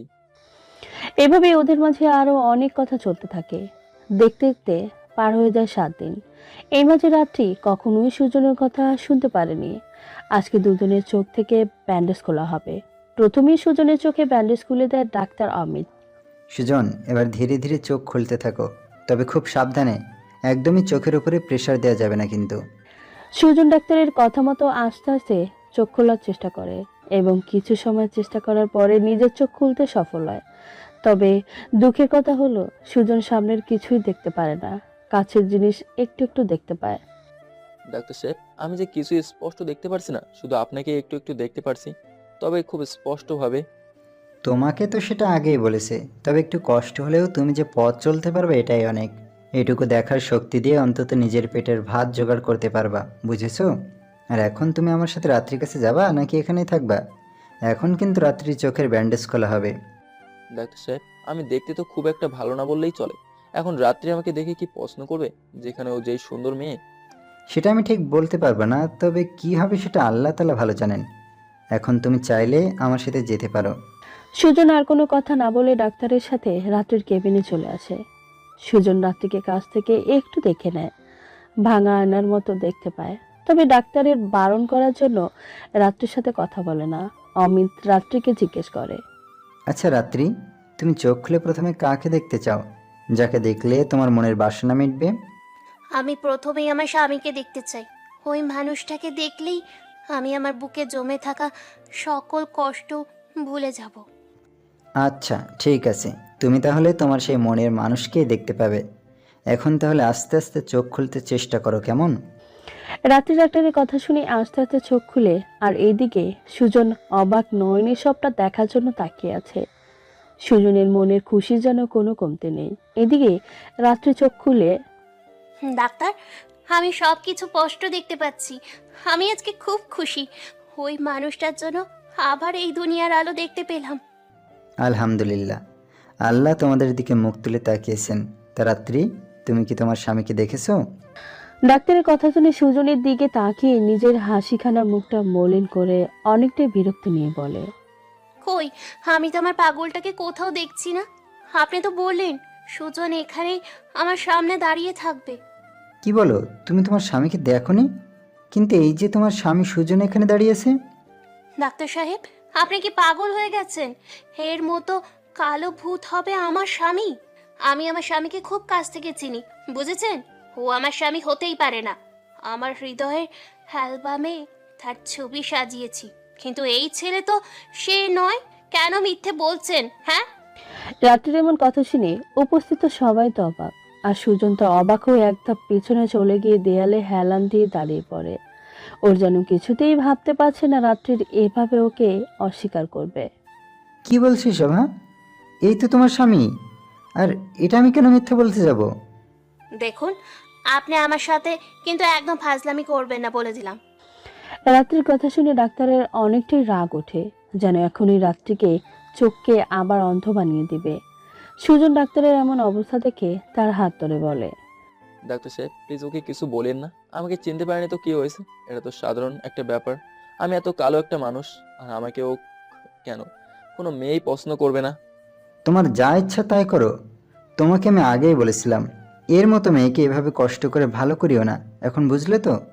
অমৃত কথাটা বলিয়ে সেখান থেকে রাগ করে চলে যায়। আর এইদিকে সুজন রাত্রির কাছে এসে চোখের জল মুছে নরম সুরে বলে, তুমি এভাবে রাগ করিও না। ডাক্তার এমনি তোমার সাথে এভাবে কথা বলেছে। আচ্ছা, তুমি সবকিছু দেখতে পারছো আগের মতো? হ্যাঁ, আমি সব কিছুই দেখতে পাচ্ছি। তবে এখন তুই আমার সামনে থেকে সর। তোর চেহারা দেখলেই তো আমার বমি আসতেছে। ছি, কি কালো দেখতে তুই, একদম মেড ইন উগান্ডা। আমি আসলেই খুব কুৎসিত দেখতে, তবে কোনো ব্যাপার না। আমি তোমার সামনে খুব একটা থাকবো না, তবু এভাবে বলিও না প্লিজ। আমি চাই তুমি তোমার মতো খুশি থাকো।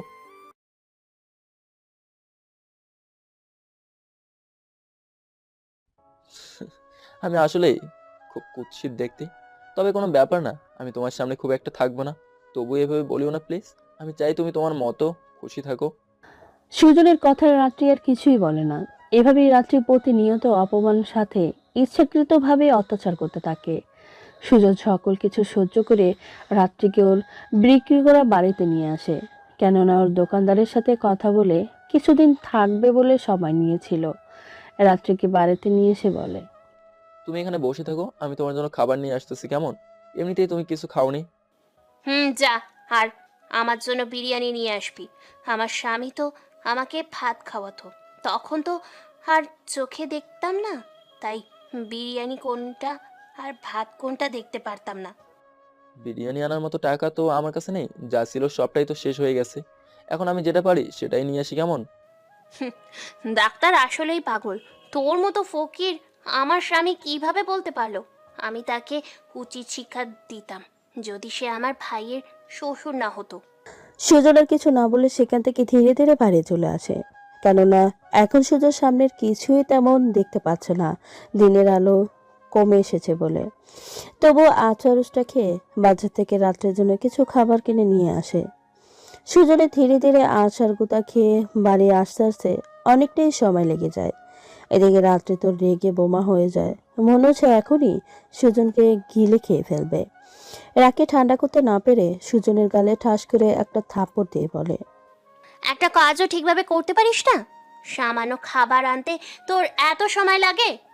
চল এখন পানি নিয়ে আয়, আমি খাবো। ঠিক আছে, তুমি বিছানায় বসো, আমি এখনই নিয়ে আসতেছি। সুজনের চোখের পানি মুছে বাইরে পানি নিতে আসে, কিন্তু কষ্টের কথা, রাত নেমে আসায় বাইরে তো অন্ধকার, তাই সুজনের চোখের ব্যাটারি শেষ হবার কারণে টিউবওয়েল খুঁজে পায় না। অবশেষে খুঁজে পায়, পরে পানি নিয়ে আবার রুমে আসে। এই যে তোমার জন্য পানি নিয়ে এসেছি, তুমি খেয়ে নাও, কেমন? রাত্রে আর কিছু না বলে চুপচাপ খাবার খেয়ে নেয়, সুজনকে একটু খাবার খেতে দেয় না। সুজন নীরব দর্শকের মতো চেয়ে চেয়ে দেখছে আর ভাবছে, মানুষ কিভাবে এতটা পরিবর্তন হতে পারে? যে মানুষটা কিছুদিন আগেই এই আমার মতো কালো ছেলেটাকে রেখে পানি পর্যন্ত খেত না, আর আজকে সে একাই সব খাবার খেয়ে নিল, অন্তত খাবার কথাটা পর্যন্ত মুখে বললো না। আল্লাহ, আমাকে তুমি এই পৃথিবীতে কালো করে কেন পাঠালে? সুজন কথাগুলো ভেবেই চোখের জল মুছে রাত্রির খাবার পরে সবকিছু গুছিয়ে রেখে বিছানায় শুতে আসলেই বাজে আর এক লঙ্কা কাণ্ড। কেননা চলেন নিজের চোখেই দেখে আসি। তোর সাহস কি করে হয় আমার সাথে এক বিছানায় ঘুমানোর? হ্যাঁ, নাম এখান থেকে, নাম তুই। কি বলছো তুমি? হ্যাঁ, আমি তোমার স্বামী, তোমার সাথে ঘুমাবো না তো কোথায় গিয়ে ঘুমাবো? হ্যাঁ, তুই আমার স্বামী? My foot. আরে, আমি তো তখন বুঝতে পারিনি আমার স্বামী এত কালো ভূত হবে। যদি বুঝতে পারতাম তাহলে তোকে আমার পাশে থাকতে দিতাম তো দূরে থাক, তোকে আমার কাছেই ঘিসতে দিতাম না। এখন মাটিতে গিয়ে ঘুমা। আচ্ছা ঠিক আছে, তুমি যখন চাও না আমি তোমার পাশে থাকবো না, তখন আমি তোমার পাশেও থাকবো না। আচ্ছা, তুমি ঘুমাও। সুজন মাটি দিয়ে পাটি বিছিয়ে ঘুমিয়ে পড়ে। পৌষ মাসের শীতে একটা শার্ট পরে আর কি থাকা যায়? শীতে সুজনের শরীরের লোমগুলো যেন দাঁড়িয়ে আছে। শীতে একদম গুটিসুটি হয়ে শুয়ে আছে সুজন। সুজনের এমন কষ্ট দেখেও যেন রাত্রির একটু মায়া হলো না। এভাবেই রাতটা পেরিয়ে যায়। সকালে সুজনের ঘুম ভাঙার আগেই রাত্রির ঘুম থেকে উঠে পড়ে। রাত্রি বিছানা থেকে নামতেই সুজনের পায়ের উপরে পাড়া দিয়ে ফেলে। সাথে সাথেই সুজন মাগো বলে একটা চিৎকার দেয়। মাগো! সুজনের চিৎকার শুনে রাত্রি অবাক হয়ে নিচের দিকে তাকিয়ে দেখে ও সুজনের পায়ের উপরে পা দিয়ে দাঁড়িয়ে, আর সুজন পাটা ধরে চিৎকার দিয়েছে। রাত্রি বিষয়টা নিয়ে মাথা না ঘামিয়ে বাইরে সোনালি রোদের স্পর্শ নিতে যায়। এদিকে সুজন অমনি শোয়া থেকে উঠে পড়ে। মানুষ তো না, যেন আজ তো একটা হাতির পা আমার শরীরে পড়ছে। ইস, আমার পাটা ব্যথা করতেছে। সুজন ধীরে ধীরে বাইরে আসে আর দিনের আলো পেয়ে একটু একটু দেখতে পায়। সামনে তাকিয়ে দেখে রাত্রি খোলা চুলে দাঁড়িয়ে আছে, তবে খুব স্পষ্ট দেখতে পারে না। সুজন কিছু সময় রাত্রির দিকে তাকিয়ে ফ্রেশ হয়ে রেডি হয়ে রাত্রিকে বলে, রাত্রি, তুমি বাড়িতে থাকো, আমি কাজে গেলাম, আমি একটু পরেই তোমার জন্য খাবার নিয়ে আসবো। আরে, তুই কোথায় যাবি না যাবি সেটা আমাকে বলছিস কেন? হ্যাঁ, আমি সেটা শুনে কি করব? আমার চোখের সামনে থেকে দূর হতো। সুজন আর কিছু না বলে সেখান থেকে সোজা দোকানে চলে আসে। এখানে দোকানদার সুজনকে দোকানে ঢুকতে দেখেই বলে, দেখ সুজন, আমি তোকে খুব ভালোবাসতাম, তাই তোকে কাজে রেখেছিলাম। এখন তুই এতদিন করে কাজে আসবি না, তাতে আমার ব্যবসা লাল বাত্তি ছাড়া কিছুই চলবে না। তাই তোকে ছাঁটাই করে আমি অন্য লোক রেখেছি। কি বলছেন এইসব? এখন আমি তাহলে কোথায় গিয়ে কাজ করব বলেন? আপনার মতো কেই বা আমাকে কাজ দেবে? তোকে কাজ দিবে আর না দিবে সেটা দেখে আমি কি করব? হ্যাঁ, এখন আমার সামনে থেকে দূর হ। আর শোন, আজকে তুই আমার বাড়ি ছেড়ে চলে যাবে। কিন্তু বাড়ি বিক্রি করার সময় তো আপনার সাথে আমার কথা হয়েছিল আমি কিছুদিন থাকবো, তারপরে চলে যাব। তাহলে এখন কেন এইসব বলছেন? যখন তোর বাড়ি কিনেছিলাম তখন আমার মন ছিল অন্যরকম, আর এখন আমার মন পরিবর্তন হয়ে পাল্টে গেছে। সুজন দোকানের সাথে আর কোনো কথা না বলে সেখান থেকে রাত্রির জন্য কিছু খাবার নিয়ে বাড়িতে চলে আসে। বাড়িতে এসে দেখে দরজা খোলা। রুমে ঢুকে দেখে রুমের ভেতরে কেউ নাই। কি ব্যাপার, বউ কোথায় গেল? আর ওর কাপড় চোপড় তো ঘরে দেখছি না, বাড়ির কোথাও তো নেই। সুজন এসব ভাবে আর নীরবে চোখে জল ফেলে। হঠাৎ ওর চোখ আটকে যায় বিছানায় পড়ে থাকা একটা চিরকুটের উপরে। সুজন কাগজটা হাতে নিয়ে খুলে দেখে রাত্রির লেখা। সুজন যেহেতু ক্লাস 7 পর্যন্ত পড়েছে, তাই চিঠিটা পড়তে অসুবিধা হলো না। আমি অন্ধ ছিলাম, তাই তুই কেমন সেটা অনুভব করতে পারিনি। এখন যখন তোকে দেখলাম, তখন আমার পুরো পৃথিবী অন্ধকার হয়ে গেল। আসলে তোর মতো কালো ছেলের সাথে আমার কখনোই চাই না। আমি কোথায় আর তুই কোথায়, ও সেটা কিভাবে জানবি? কেননা তুই তো তোর চেহারাটা কখনো আয়নায় দেখিস না, যদি ভূত ভেবে ভয় পাস। তাই আমি চলে গেলাম, চিন্তা করিস না। আমি কিছুদিন পরে তোর টাকা আর ডিভোর্স লেটার পাঠিয়ে দেব। ভালো থাকিস, তোর মতো কোনো কেইলানি মেয়েকে নিয়ে। চিঠিটা পড়ে সুজনের বুক ফেটে কান্না আসতেছে। কিছুতেই যেন নিজেকে ধরে রাখতে পারছে না। আজকে সুজনের নিজের প্রতি নিজেরে খুব ঘৃণা করছে। কেন কালো অসুন্দর। চিঠিটা রেখে কান্না কোথা থাকে। কিছু সময় ওভাবেই পড়ে থেকে প্রয়োজনীয় কিছু কাপড় নিয়ে বাড়ি থেকে বেরিয়ে আসে। কোথায় যাবে সেটার কোনো নিশ্চয়তা নেই। এদিকে রাত্রি সোজা কলেজে এসে সবকিছু ঠিক করে বাড়িতে চলে আসে। আব্বু, আব্বু, তুমি কোথায়? দেখো, আমি তোমাদের মাঝে আবারও ফিরে এসেছি। অনেক দিন পরে মেয়ের কণ্ঠ চিনতে মিস্টার রশি সাহেবের একটু কষ্ট হলো না।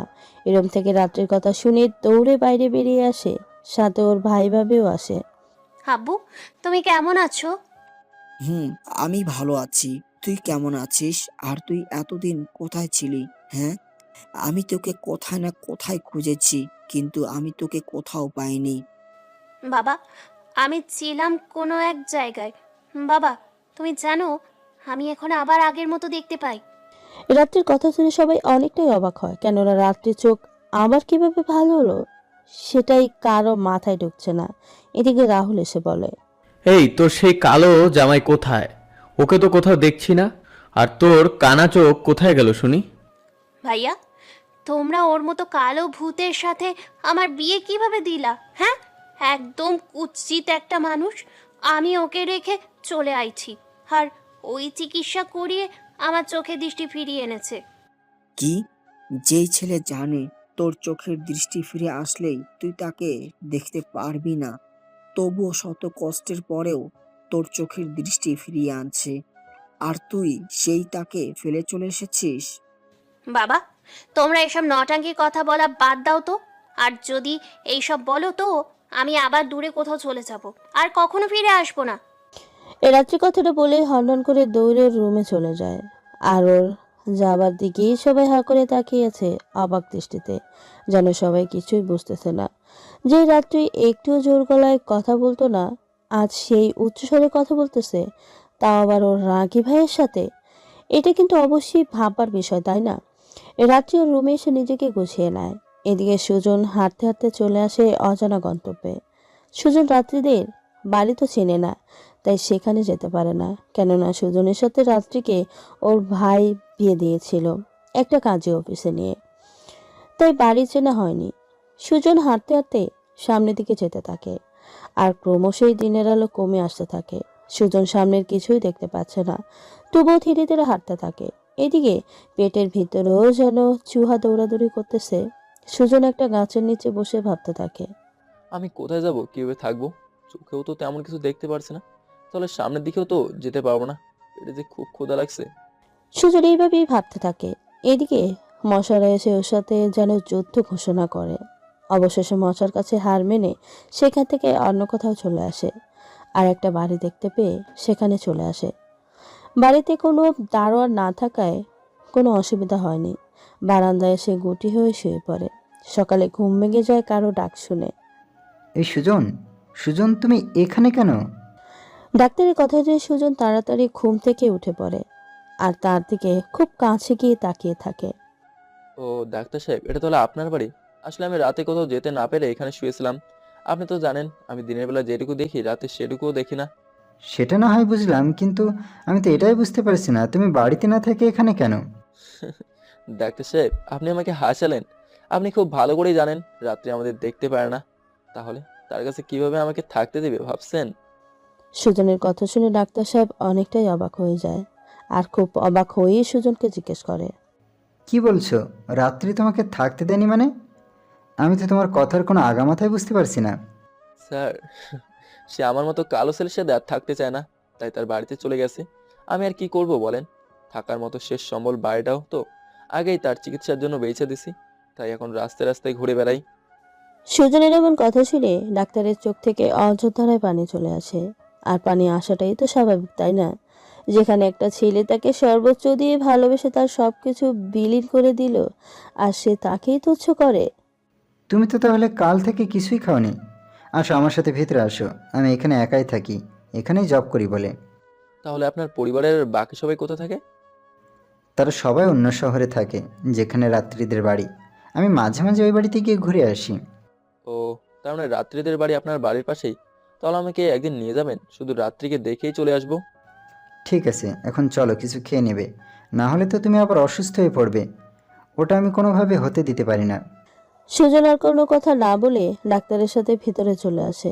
আর ডাক্তার সাহেব কাজের মেয়েকে দিয়ে সুজনকে খাবার খাইয়ে দেয়। সুজনকে বাসায় রেখে ডাক্তার একটা কাজে যাবার জন্য সুজনকে বলে। সুজন, তুমি এখানেই থাকো, আমি তোমার সাথে পরে কথা বলবো। আমাকে একটা জরুরি কাজে বাইরে যেতে হচ্ছে 2 দিনের জন্য। এখনই আমি হাসপাতাল থেকে ফোনের মাধ্যমে জানতে পারলাম। ও, তার মানে আপনিও আমাকে ফেলে কোথাও চলে যাচ্ছেন? আচ্ছা যান, আমিও না হয় কাজের খোঁজে কোথাও চলে যাব। আরে দূর, মাত্র তো 2টা দিন, তারপরেই আমি আবার চলে আসব। এখন কিছু বলার সময় নাই, আমি গেলাম। সুজনের আর কোনো কথা না শুনেই ডাক্তার সেখান থেকে চলে যায়। আর এইদিকে সুজনও বাড়ি থেকে বেরিয়ে আসে, কেননা ও কারো দয়া নিয়ে বেঁচে থাকতে চায় না, তাই কাজের জন্য চলে যায়। কিন্তু কোনো জায়গায় কোনো কাজ পায় না।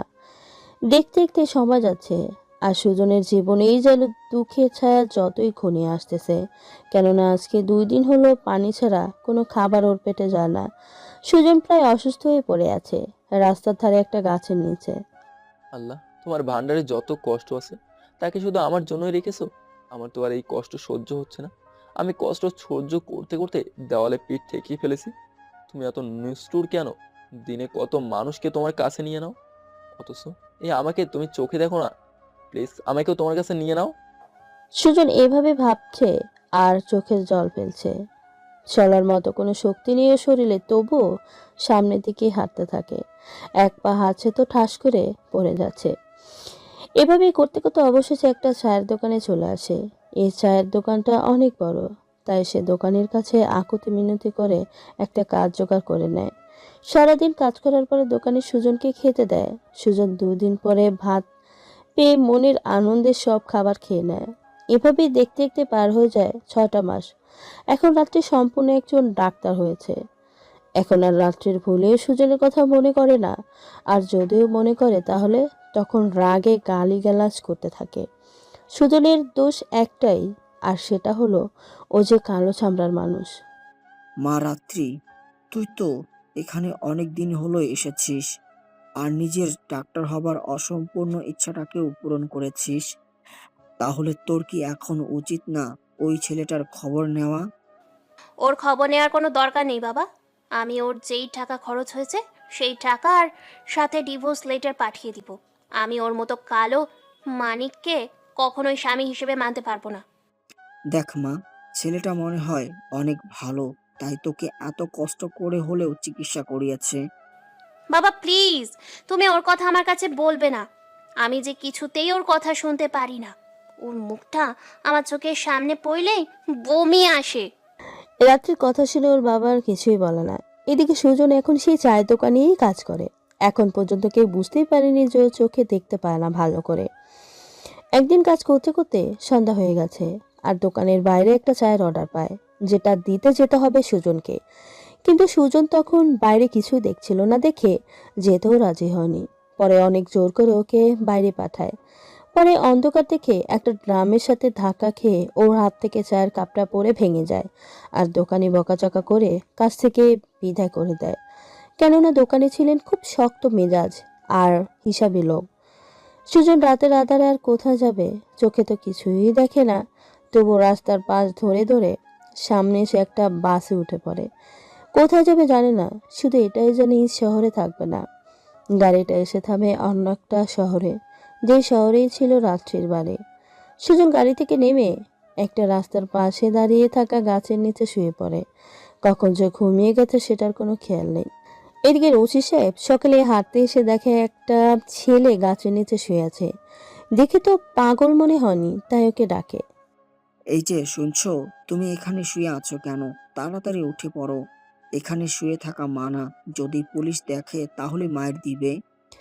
রশি সাহেবের কথা শুনে সুজন তাড়াতাড়ি ঘুম থেকে উঠে পড়ে আর চোখ টলতে টলতে বলে, আচ্ছা, এটা কোথায় বলতে পারেন কি? আসলে আমি তো এখানে তেমন কিছু চিনি না, তাই জানিও না। এটা হলো এই জায়গা। তা বাবা, তুমি এখানে শুয়েছিলে কেন শুনি? আসলে আমি কালকে এখানে এসেছি রাতে, আর আমার যাওয়ার কোনো জায়গাও নেই, তো তাই এখানেই শুয়ে পড়ছিলাম। ও, তার মানে তোমার থাকার কোনো জায়গা নেই, তাই তো? আচ্ছা, তুমি কি কোনো কাজ করতে পারো? হ্যাঁ, আমি সব ধরনের কাজ করতে পারি, কিন্তু আপনি আমাকে এটা কেন জিজ্ঞেস করতেছেন শুনি? তোমার যেহেতু থাকার কোনো জায়গা নেই, আমি বলছিলাম কি, তুমি কি আমার বাড়িতে কাজের লোকের কাজ করবে? তাহলে আমার বাড়িতে থাকতে পারবে, সাথে টাকাও। তাহলে তো ভালোই হয়, তবে আমার একটা শর্ত আছে, সেটা মানলে আমি কাজ করব, না হলে দরকার নাই। আরে মাত্র একটা শর্ত? আচ্ছা বলো দেখি, তোমার শর্তটা কত ভয়ঙ্কর হয়। আমাকে কোনো অন্ধকার জায়গায় কাজে পাঠাতে পারবেন না, হোক সেটা রাতে বা হোক সেটা দিনে। ও, এই ব্যাপার। আচ্ছা ঠিক আছে, এটা কোনো ব্যাপারই না। আমি তোমার কথা মানলাম। এখন তাহলে চলো আমার সাথে। আমি তাহলে আপনার বাড়িতে কাজ করতে রাজি আছি, চলেন তাহলে আমাকে আপনার সাথে নিয়ে। তাহলে চলো আমার সাথে। ইস, তোমার নামটাই তো জানা হলো না এখন পর্যন্ত। তাহলে আমি তোমাকে কি নামে ডাকবো শুনি? আমার বাবা মা তো এই পৃথিবীর বুকে বেঁচে নেই, তবে তারা আমার জন্য সুন্দর একটা নাম রেখে গেছে, আর সেই নামটা হলো সুজন। তবে আপনি চাইলে আমাকে কালো ভূত বলেও ডাকতে পারেন, কেননা এটা আমার বউয়ের দেওয়া পছন্দের নাম। তুমি ভালোই মজা করতে পারো দেখছি। আচ্ছা, তোমার সাথে মজা পরেও করতে পারবো। এখন চলো, আগে যাওয়া যাক। সুজন আর কোনো কথা না বলে রথি সাহেবের সাথে কথা বলতে বলতে তার বাড়িতে চলে আসে। আর বাড়িতে এসেই রথি সাহেব সব কাজের লোকদের সাথে ওকে পরিচয় করিয়ে দেয়। সুজন, তুমি তাহলে ওদের সাথে গিয়ে ব্যাগটা রুমে রেখে কাজে লেগে পড়ো। এখন বাড়িতে আমার মেয়ে ও আমার ছেলেও নেই। তারা বিকেলে বাসায় আসলেই তোমার সাথে পরিচয় করিয়ে দিব। কেমন? ঠিক আছে স্যার, আপনি কোনো চিন্তাই করিয়েন না, আমি আপনার মনের মতো করে সব কাজ করে দেব। ঠিক আছে, তুমি তাহলে থাকো, আমি রুমে গেলাম। আর সাবধানে কাজ করিও। কেমন? ঠিক আছে স্যার। সুজন কথাটা বলি ওদের সাথে গিয়ে রুমে ব্যাগটা রেখে কাজে লেগে যায়। বাকি সবাই প্রথমে সুজনকে একটা কাজ করতে দেয়, যেটা সুজন খুব ভালোভাবেই শেষ করে। এমনকি বাকি সবাই সুজনকে এক নিমেষে আপন করে নেয়। এদিকে সকাল পেরিয়ে দুপুর হয়ে আসে, তবু সুজন বাড়িতেই কাউকে দেখতে পায় না দেখে সব খাবার টেবিলে সাজিয়ে রেখে রথির সাহেবকে জিজ্ঞেস করে। আচ্ছা স্যার, আমি সকাল থেকে শুধু আপনাকেই দেখছি, ম্যাডাম নেই বুঝি? সুজনের কথা শুনে একটা দীর্ঘশ্বাস ফেলে খুব নরম সুরে সুজনকে উদ্দেশ্য করে বলে, না সুজন, আমার মিসেস অনেক আগেই আমাকে একা করে এই দুনিয়ার মায়া ত্যাগ করে পরপারে চলে গেছে। দুঃখিত স্যার, আমি না জেনে আপনার মনে কষ্ট দিয়ে ফেললাম, আমাকে দয়া করে ক্ষমা করে দিন প্লিজ। আর দূর, এইভাবে বলছো কেন? হ্যাঁ, কিছু না জানলে সেটা জানার জন্য জিজ্ঞেস তো করতেই হবে, তাই না? এতে দোষের কি আছে? আমি বুঝলাম না। আপনি অনেক ভালো, আমি আপনাকে যতই দেখছি ততই যেন মুগ্ধ হচ্ছি। তবে আমি তোমাকে দেখে মুগ্ধ হচ্ছি না মোটেও। কেননা তোমার চেহারাটা কালো। আমি বলি কি, আজকে আমি একটা সাবান এনে দিব, তুমি ঘষে ঘষে ফর্সা হবা। রশি সাহেবের কথা শুনে সুজন ফিক করে হেসে দেয়। আর না হেসে কি আর করবে। আপনি যে কি বলেন না স্যার, যেখানে আমার আল্লাহ আমাকে তার পছন্দ মতো কালো রঙ করে বানিয়েছে, সেখানে আমি তাকে অসন্তুষ্ট করতে কেন ফর্সা আবার বৃথা চেষ্টা করব? সুজন, তুমি রাগ করিও না। আমি আসলেই তোমার সাথে মজা করলাম। আর আল্লাহ তাআলা আমাদের সবাইকে এক একভাবে এই পৃথিবীতে পাঠিয়েছেন। কাউকে ফর্সা, কাউকে কালো, আবার কাউকে লম্বা বা কাউকে খাটো। এইভাবে নানা রকমের করে তৈরি করেছেন। এতেই আমাদের শুকরিয়া জ্ঞাপন করা উচিত। বরং সেটা না করেই আমরা অট্টহাসিতে মেতে উঠি। এভাবে ওদের মাঝে আরো অনেক কথা হয়। রশিদ সাহেব খাবার খেয়ে নেয়, সাথে কাজের লোকেরাও সবাই সুজনকে সাথে নিয়ে খেয়ে নেয়। বিকেলে সবাই বাসায় চলে আসে। এদিকে সুজন মশার জ্বালায় ঘুমোতে পারেনি বলে দুপুরে খেয়েই সে একটা ঘুম দিয়েছে। এখনো ওঠার কোনো নামগন্ধ নেই। অনেকটা সময় পরে একজন এসে ওকে উঠায়, পরে উঠে ফ্রেশ হয়ে বাইরে আসে রাতের খাবার তৈরি করার জন্য। এদিকে রাত্রি ওর বাবাকে বলছে, বাবা, তুমি নাকি আজকে একটা নতুন কাজের লোক রেখেছো? কই, তাকে তো এখনো দেখতে পেলাম না। আজকেই রেখেছি। ছেলেটা অনেক অসহায়। আমি সকালে হাঁটতে গিয়ে দেখি রাস্তায় গাছের নিচে শুয়ে আছে, তাই ওকে কাজের লোক হিসাবে নিয়ে আইছি। তবে একটা কথা কি জানিস, সুজন দেখতে একদম কালো, তবে আমি যতটুকু বুঝলাম ওর মনটা অনেক ভালো। বাপের মুখে সুজন নামটা শুনিয়ে রাত্রির মনে একটা অনুভূতির সৃষ্টি হয়, যেটা কাউকেই দেখাতে পারে না। তবু ওর বাবাকে জিজ্ঞেস করে, তুমি তাহলে এমন কালো মানুষকে কাজে রেখেছো কেন?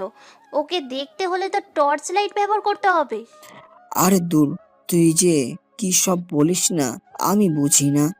আল্লাহর এই দুনিয়ায় সবাই তো আর তোর মতো সুন্দর না, কেউ কালো আবার কেউ ল্যাংড়া লুলা। দূর, তোমার সাথে কথা বলে কোনো লাভ নাই। আচ্ছা, আমি রুমে গেলাম। তুমি বরং তোমার উগান্ডা থেকে আসা কাজের ছেলেকে বলো আমার জন্য 1 কাপ কফি নিয়ে আসতে। আচ্ছা মা, তুই যা, আমি এক্ষুনি দিয়ে আসতে বলতেছি। আর রাহুল আর তোর ভাবি মনে হয় এক্ষুনি এসে পড়বে। এ রাত্রে কিছু না বলে সেখান থেকে রুমে চলে যায়। আর এদিকে রাহুল ওর বউ বাড়িতে চলে আসে, তাদের সাথে কথা বলে। এই সুজন, সুজন, এদিকে আয় তো একটু। রশি সাহেবের কথা শুনে সুজন ধীরে ধীরে চলে আসে, কেননা সুজন তো স্পষ্ট দেখতে পারে না। রশি সাহেবের কাছে আসতেই রাহুল ওর দিকে হাঁ করে তাকিয়ে আছে। স্যার, আমাকে আপনি কেন রেখেছেন? আমার মেয়ে কফি খাবে, তাই তুমি সুন্দর করে 1 কাপ কফি করে তোমার ছোট ম্যাডামকে দিয়ে আসো। আর এই যে ও কিন্তু ডাক্তার, ওর সাথে একদম বেয়াদবি করিও না, কারণ ও ভীষণ রাগী। ঠিক আছে স্যার, আমি এখনই কপি করে নিয়ে আসছি। আপনি শুধু বলে দেন ম্যাডাম কোন রুমে থাকে। এই যে উপরের ডান পাশের রুমটা দেখছো, ওটাই হলো রাত্রির রুম। সুজন রাত্রি নামটা শুনেই অবাক হয়ে যায়। আজ অনেক দিন পরে কারো মুখে নিজের পছন্দের মানুষের নামটা শুনলো। সুজন খুব একটা রিয়াক্ট না করে সেখান থেকে চলে আসে, কেননা ও ভেবেছে রাত্রি নাম হলেই তো আর ওর ময়না পাখি হবে না। এদিকে রাহুল যেন এখনো ঘোরের মধ্যে আছে, কেননা ওর বিশ্বাস হচ্ছে না সুজন এই বাড়িতে। কি রে, তুই এইভাবে শখ খাবার মতো কাঠের পুতুল হয়ে গেলি কেন? আমি তো তোর কিছুই বুঝতে পারছি না। বাপের কথা রাহুলের ধ্যান ভেঙে যায়, আর অনেকটা অবাক হয়েই রাহুল ওর বাবাকে জিজ্ঞেস করে, আচ্ছা বাবা, তুমি এই কালো মানিককে কোথা থেকে ধরে নিয়ে আসলে শুনি? আর বলিস না বাবা, ছেলেটা খুবই গরিব, একদম অসহায় একটা ছেলে। ও অনেক বিপদে পড়েছে, তাই আমি কাজে রেখেছি। অন্তত পেট পুড়ে খেতে তো পারবে। হুম। সেটা না হয় বুঝলাম, কিন্তু বাবা, তুই যে ওকে এখানে কাজে রেখেছিস সেটা কি রাত্রি জানে, বা ওকে কি এখানে দেখেছে? না, দেখিনি তো। আর রাত্রি তো একটু আগেই হাসপাতাল থেকে আসলো, তাহলে ওকে দেখবে কিভাবে? এমনি একটা বলিস। বাপের কথা শুনে রাহুল কিছু না বলে মনে মনে ভাবতে থাকে। না বাবা, যখন বুঝতে পারিনি এই কালো মানিক রাত্রির বর, তখন কিছুই বলার দরকার নেই। যা হবে সেটা পরেই দেখা যাবে। এদিকে সুজন কফি নিয়ে রাত্রির রুমের সামনে দাঁড়িয়ে ডাকছে, কিন্তু রাত্রি দরজা খোলার কোনো নামগন্ধ নেই। তাই সুজন আবারও ডাকে। এই যে ম্যাডাম, আপনি আমার কথা কি শুনতে পারছেন? আমি আপনার জন্য কফি নিয়ে এসেছি, একটু দয়া করে দরজাটা খুলে কফিটা নিন। এবার রাত্রি এসে দরজা খুলে কফিটা হাতে নিয়ে সুজনের দিকে ফিরে তাকিয়ে অবাক হয়ে যায়। আর এদিকে সুজন খুব কাছ থেকে রাত্রিকে দেখে একদমই চিনতে ভুল করেনি। সোনা বউ, তুমি এখানে? আমি তো ভাবতেই পারছি না এভাবে আবারও তোমার দেখা পেয়ে যাব। বিশ্বাস করো, আমি এই কয়েকটা মাসে তোমাকে অনেক খুঁজেছি, কিন্তু কোথাও পাইনি। আর তোমার বাড়ি তো চিনি না, তাই আসতেও পারিনি। সুজনের মুখে বউ ডাকটা শুনে রাত্রি যেন রাগে শরীরের হাই ভোল্টেজের কারেন্ট তৈরি হতে থাকে, যেন এখনই সুজনকে চিবিয়ে খেয়ে ফেলবে। আর এখনই গল্পের প্রথমের কাহিনী ডায়লগটা দেয় রাত্রি। এখন বুঝতে পেরেছেন তো, বেচারা সুজনের জীবনে কষ্টের নৌকা ধীরে ধীরে আসতে শুরু করেছে। এবার বাস্তবে আসা যাক কেমন। কি বলো এইসব? আমি তো তোমার স্বামী, তাহলে তোমাকে বউ বলবো না তো কি বলবো? হ্যাঁ, জানো আমি তোকে সত্যি কতটা মিস করছি। তোর মিস করার আমি গুল্লি মারি, তবে তুই আমার বাড়িতে বাবাকে ভুলিয়ে ভালিয়ে এসেছিস, তাই না? একটা কথা মনে রাখ, আমি তোকে কখনোই স্বামী হিসেবে মানব না। না গো, আমি একদমই তোমার বাবাকে চিনতাম না, এই এখন তোমাকে দেখেই বুঝতে পারলাম। তুই তো আমাকে ভালোবাসিস নিজের থেকেও বেশি, তাই না? আর আমার খুশি তোর খুশি। বলতে পারো তোমার থেকেও আমি তোমাকে বেশি ভালোবাসি। আর তোমাকে খুশি না দেখলে আমার দিনটাই যে ভালোভাবে কাটে না। তাহলে তোর সাথেই যে আমার বিয়ে হয়েছিল সেটা বাবাকে কখনোই বলবি না। যদি ভুলে কাকপক্ষীও জানতে পারে তাহলে আমি নিজেকে শেষ করে ফেলবো, মনে রাখিস। শুধুমাত্র তোমার খুশির জন্য আমি নিজের সব কিছু দিয়ে দিয়েছি। আর তুমি কিভাবে ভাবলে আমি তোমার জন্য এইটুকু করতে পারবো না? আরে আমি তো তোমার খুশির জন্য নিজের জীবনটা হাসতে হাসতে দিয়ে দিব। আর সেখানে তো এটা কিছুই না। যাও, আমি তোমার খুশির জন্য তোমার কথা মতোই কাজ করব। তবে মনে রেখো, একদিন তুমি ঠিকই জানতে পারবে এই আমি নামক কালো ভূতটাই তোমার জন্য বেস্ট ছিলাম। কিন্তু সেদিন আর আমাকে হাজার খুঁজলেও পাবে না। আচ্ছা ম্যাডাম, এখন তাহলে কফিটা খেয়ে নিন, ঠান্ডা হয়ে যাচ্ছে। সুজন কথাটা বলেই চোখের কোণে জমে থাকা পানি মুছে বাইরে চলে আসে। আজকে কেন জানি সুজনের খুব করে মন খুলে কান্না করতে ইচ্ছে হচ্ছে। খুব করে খোলা আকাশকে জানাতে ইচ্ছে করছে সুখ পাখিটা ওর কাছে এসেও কেন মুখ ফিরিয়ে চলে যায়। সুজন সব ভাবছে আর কাজ করতেছে। এ রাতে সবাই খাবার টেবিলে খাবার পরিবেশন করে, কিন্তু সুজন জানা কেন জানা সেটা তো আপনারা জানেনই। সেটা থেকে রাত্রি ওর বাবাকে জিজ্ঞেস করে। আব্বু, আমি তো এখানে সব কাজের লোকই দেখছি, তাহলে তোমার সেই নতুন উগানটা থেকে আগত কাজের লোক কালো ভূতকে তো দেখছি না। ও, সেটা আর বলিস না। ও কাজে আসার আগেই আমাকে বলেছে ও নাকি সন্ধ্যার আগে কোনো কাজ করতে পারবে না। সেটা কেন আমি জানি না। এটা আবার কোন ধরনের কাজের লোক? পয়সা নিবে ঠিকই, অথচ পুরো সময় কাজ করবে না, সেটা কেমন কথা? বাদ দে না মা, আরো অনেক কাজের লোক তো আছে। আর ছেলেটার মুখের দিকে তাকিয়ে আমার অনেক মায়া হয়। ছেলেটা মনে হয় এইটুকু বয়সে অনেক আপন জিনিসকে হারিয়েছে। এদিকে বাবা মেয়ের কথা বলছে আর চুপটি করে শুধু সবটা শুনিয়ে যাচ্ছে রাহুল। কিছুই বলছে না, কেননা যেখানে রাত্রি নিজেই সুজনকে এড়িয়ে যাচ্ছে সেখানে ও কেন বলবে। ও, তাহলে ওর খাবার কি আবার এক্সট্রা কাজের লোক দিয়ে ঘরে দিয়ে আসতে হবে নাকি? হাজার হলেও ভিআইপি কাজের লোক বলে কথা। আরে না, আর তুই তো ভালো কথাই মনে করিয়ে দিচ্ছিস। ওকে তো খাবার কথা বলি নাই। দাঁড়া, আমি ওকে ডাকছি। এই সুজন, সুজন, এদিকে আয় তো। সুজন ওর নামে শ্বশুর রচির সাহেবের ডাক শুনে রুম থেকে বেরিয়ে আসতেই দরজা দাঁড়িয়ে থাকা একটা কাজের লোকের সাথে গুতা খায়, কেননা ওইখানে ছিল অন্ধকার। সুজন পড়ে যেতে নিলেই অন্য একজন ধরে ফেলে, তাই আর সুজন পড়ে যায় না। এদিকে সবাই তো অবাক, আর অবাক হবেই না কেন? রুমে এভাবে একটা লোকের সাথে থাকা খেয়েছে, আবার পরক্ষণেই সব ভুলে যায়। এটা ভেবে হয়তো ঘুমিয়ে থাকার কারণে এমনটা হয়েছে। আর এদিকে সুজন ধীরে ধীরে টেবিলের কাছে আসে। স্যার, আমাকে কেন ডেকেছেন? আমি তো আপনাকে আগেই বলেছি আমি সন্ধ্যার পরে কাজ করতে পারবো না। যদি আমাকে সন্ধ্যার পরে কাজ করতে হয় তাহলে আমি এই কাজ করব না। তাহলে আমাকে এখন কেন ডাকলেন? সুজনের এমন কথা শুনে রাত্রির মেজাজটা অনেকটাই গরম হয়ে যায়, আর বসা থেকে উঠে সুজনের গালে ঠাস করে একটা থাপ্পড় লাগিয়ে দেয়। সবাই তো অবাক যে রাত্রি এভাবে সুজনকে মারবে। ওই, তোকে কাজে রেখেছে কাজ করার জন্য নাকি ঘুমানোর জন্য? হ্যাঁ, আবার মুখে মুখে কথা বলিস যেন তুই এই বাড়ির মালিক। রাত্রিকে ওর বাবা থামিয়ে দিয়ে সুজনকে উদ্দেশ্য করে বলে। সুজন তো গালে হাত দিয়ে আবুলের মতো দাঁড়িয়ে আছে। রাত্রি, তুই ওকে মারছিস কেন? হ্যাঁ, ও তো ঠিকই বলেছে। কেননা সুজন কাজে আসার আগেই এটা আমাকে বলেছে। আর সুজন, আমি তোমাকে কাজ করার জন্য ডাকিনি, তোমাকে ডেকেছি খাবার খাওয়ার জন্য। আমি খুবই দুঃখিত স্যার, আমি না বুঝেই আপনার সাথে বেয়াদবি করে ফেললাম। আমাকে ক্ষমা করে দিয়েন। আচ্ছা হইছে, এইভাবে আর বলতে হবে না। এই রহিমা, তুই সুজনকে খাবার দে তো, ও রুমে গিয়ে খাবে নি। সুজনের প্লেটে আবার খাবার দিলে সুজন যেই না রুমের দিকে পা বাড়াবে অমনি রাত্রি ওকে থামিয়ে বলে। ওই, কই যাস তারা? তোর সাথে কথা তো এখনো শেষ হয়নি, আর আমরা তো তোকে যেতে বলিনি। তাহলে তুই কোন সাহসে যাচ্ছিস সেখান থেকে? সরি ম্যাডাম, আসলে আমি বুঝতে পারিনি, ঘুমের কারণে চোখের পাতা এক করতে পারছি না, তো তাই চলে যাচ্ছিলাম। আর তাছাড়া আমার শরীরটাও এমনিতেই অনেক দুর্বল। কি বল বাবা, তোমার শরীর দুর্বল, তাহলে তুমি রাত্রিকে বললেই তো তোমাকে ঔষধ দিয়ে দিত। আব্বু, খাইয়া তো আমার কোনো কাম নাই। আমি ওর মতো ছেলে চিকিৎসা করতে যাব? আর এই যে, তুই কেন সন্ধ্যার পর কাজ করতে পারবি না সেটা এখানে বল, তারপরে যাবি। এমনি ম্যাডাম, আসলে আমার সন্ধ্যার পরে কাজ করতে ভালো লাগে না, তাই আমি সন্ধ্যার পরে বাড়িওয়ালা যতই কষ্ট হোক না কেন কাজ করি না। কিন্তু আমি তো জানি তুই আগে সারা দিন রাত কাজ করতি, তাও হাঁপিয়ে যাইতি না। এই রে, কি বলে ফেললাম, মনে হয় নিজের পায়ে নিজেই কুড়ুল মারলাম। রাত্রে কথাটা বলেই জিভে কামড় দেয়। আর এদিকে রাত্রের কথা শুনে ওর বাবা বলে, কি রে মা, তুই আগে থেকে সুজনকে চিনিস নাকি, যে বলছিস ও আগের দিন রাত কাজ করতো? না বাবা, আমি তো বলতে চাচ্ছিলাম ও আগে হয়তো কাজ করেছে, তাহলে এখন কেন করতে পারবে না?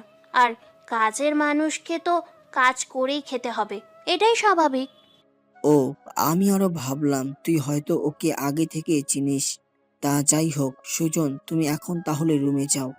ঠিক আছে স্যার, আর ম্যাডাম শুভরাত্রি।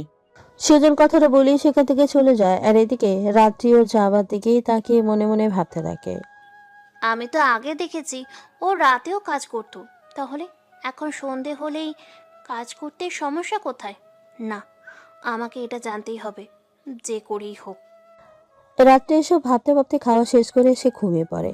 এদিকে সুজনের কোনোভাবেই যে ঘুম আসতেছে না। ঘুমোতে নিলেই রাত্রির মায়াভরা মুখটা ভেসে ওঠে। সুজন একবার বসেও তো একবার উঠে, তবুও যেন ঘুম পড়ে ওর কাছে কোনো মতেই ধরা দেয় না। সুজন চোখটা বন্ধ করে স্বপ্নের জগতে চলে যায়। আচ্ছা সোনা, তুমি আমাকে আর আগের মতো ভালোবাসো না কেন? তুমি বোঝো না আমার এই মনটা যে শুধু তোমাকেই চাই। আমি তো সবসময় তোমাকেই কাছে পেতে চাই, কিন্তু তুমি তো আমাকে সহ্যই করো না। কি করব বলো, আল্লাহ যে আমাকে কালো করেই বানিয়েছে। আরে বুদ্ধু, আমি তোমাকে দেখতে পারি না তো কি হয়েছে? তুমি আমাকে বাধ্য করবা তোমাকে ভালোবাসতে, সেটাও বোঝো না? তুমি জানো না মেয়েদের বুক ফাটে তো মুখ ফোটে না? তেমনই হয়তো আমার ইগোর জন্য তোমাকে দেখতে পারি না, তবে ভিতরে ভিতরে অনেক ভালোবাসি। সত্যি তুমি আমাকে এত ভালোবাসো, আর আমি কিনা সেটা বুঝতেই পারিনি। আচ্ছা শোনা, আমি তোমাকে একটু জড়িয়ে ধরি। আরে বুদ্ধু, তোমার বিয়ে করা বউ আমি, আর আমাকে জড়িয়ে ধরবে তার জন্য অনুমতি চাচ্ছ? হ্যাঁ, ধরো, আমাকে জড়িয়ে ধরো। তোমার স্পর্শ আমাকে উষ্ণতায় ভরিয়ে তুলুক। সুজন খুশি হয়ে রাত্রিকে জড়িয়ে ধরতে গেলেই ঠাস করে ফ্লোরে পড়ে গিয়ে চিৎকার করে ওঠে। ও মা গো, আমার কোমরটা বুঝি ভেঙেই গেল। সুজন ফ্লোর থেকে তাড়াতাড়ি উঠে আবার ঘুমিয়ে পড়ে। এদিকে সকালে সুজন নিজের হাতে কফি বানিয়ে রাত্রে রুমে আসে। এই যে ম্যাডাম, আপনার সকালের কফি, আর কফিটা আমি স্পেশালভাবে বানিয়েছি। সুজনের মুখে এমন কথা শুনে রাত্রি কফির মগটা হাতে নিয়েই ঠাস করে ফ্লোরে ফেলে দেয়। আর সুজন ফ্লোর থেকে ভাঙা মগের টুকরো তুলে নিয়ে যায়। ইচ্ছে আমাকে কফি খাওয়াতে? আরে, তোর মুখে দেখলেই তো আমার বমি আসে, তাহলে তোর হাতে কফি খাবো এটা ভাবলি কিভাবে? কালো ভূত কোথাকার। এদিকে সুজন কিছু মনে না করে সেখান থেকে এসে সকালের নাস্তা তৈরি করে বাইরে থেকে রাত্রির বাবা সুজনকে ডেকে বলে, এই সুজন, সুজন, কোথায় তুই? একটু এদিকে আয় তো। জি স্যার, আমি এখনই আসতেছি। সুজন রান্নাঘর থেকে উপরে কথাটা বলেই চলে আসে। আর এইদিকে চৌধুরী সাহেবকে খুঁজতে থাকে, কোথাও পায় না। কেননা সে যে একটু ধরে বসে আছে, আর সুজন তো দূরের জিনিস দেখতেই পারে না। কি ব্যাপার স্যার, আপনি আমাকে ডাক দিয়ে কোথায় চলে গেলেন? আমি তো বাইরে এসে আপনাকে দেখছি না। সুজন, আমি তো তোমার ডান পাশে বসে আছি, তাহলে তুমি আমাকে দেখছো না কেন? সুজন, তুমি কি চোখে কম দেখতে পাও নাকি? আর স্যার কি যে বলেন না, আসলে আমি ডান দিকে তো তাকাইনি, তাই দেখিনি আপনাকে। এদিকে রশি সাহেব কিছু বলার আগেই সিঁড়ি দিয়ে নামতে নামতে রাত্রি বলে ওঠে, কেননা রাত্রি সিঁড়িতেই দাঁড়িয়ে সবকিছুই শুনেছে। বাবা, ও কি বলবে? ও তো কাজে শুধু ফাঁকি দেবার ধান্দা করে, তাই তো তুমি ডাকা সত্ত্বেও তোমাকে না খুঁজে দাঁড়িয়ে থাকে। রাত্রি, তুই তো হাসপাতালে যাচ্ছিস, তো নাস্তা করে চলে যা। বুঝি না তুই কেন ওর পিছনে পড়ে আছিস। হ্যাঁ, ও তো বললই আমাকে দেখতে পায়নি। বাবা, তুমি তো জানো না এরা শুধু কাজে ফাঁকি দেওয়ার জন্য নানা রকম বাহানা খোঁজে, আর এটাও একটা বাহানা, বুঝলে? হয়েছে রে মা, তোকে আর কিছুই বলতে হবে না। সুজন, তুই গিয়ে রাত্রিকে নাস্তা দে তো, না হলে আমার কানের 12টা বাজিয়ে দিবে। তারপর সুজনের কিছু না বলে রাত্রির জন্য টেবিলে খাবার সাজিয়ে রাখে। আর রাত্রি মনের ভিতরে রাগকে লুকিয়ে রেখে খাবার খেয়ে হাসপাতালে চলে যায়। আর সুজন গিয়ে বাড়ির চারপাশটা ঘুরে ঘুরে দেখতে থাকে। সুজন হাঁটতে হাঁটতে বাড়ির শেষ প্রান্তে চলে আসে, যেখানে থেকে বাড়ির পাশে কাঠুরিয়া গাছ কাটার কাজ করতেছে সেটা দেখা যায়। কেননা রাত্রিদের বাড়িটা ছিল শহর থেকে একটু দূরে, যেখানে কাঠের কাজ ছিল। সুজন এক ধ্যানে তাদের দিকে তাকিয়ে দেখছিল।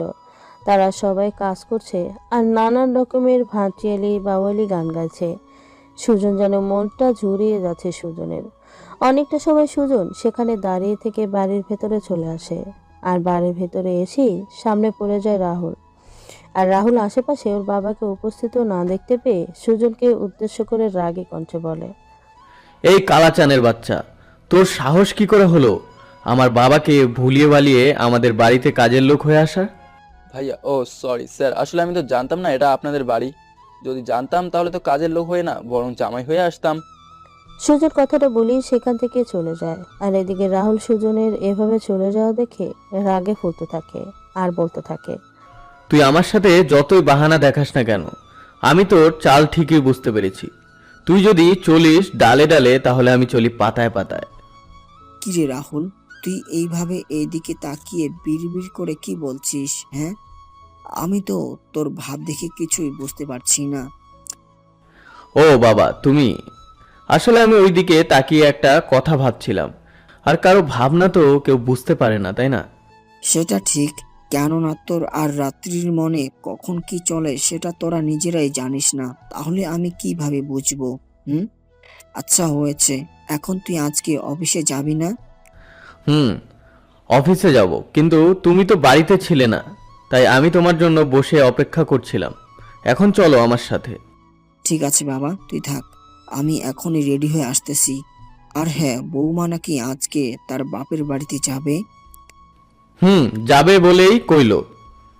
ঘুরে আসুক, অনেক দিন হলো কোথাও ঘুরতে যায় না। এইভাবেই আরো কথা বলে মিস্টার রশিদ সাহেব সেখান থেকে চলে আসে রুমে। আর রেডি হয়ে আবারও চলে আসে নাস্তা করতে। সকালে নাস্তা করে রশিদ সাহেব রাহুলের সাথে অফিসে চলে যায়। এদিকে সুজন বসে বসে ভাবছে, কি করব আমি? এভাবে তো জীবন চলবে না। আমার এই অন্ধ জীবনে কেউ তো আর আসবে না।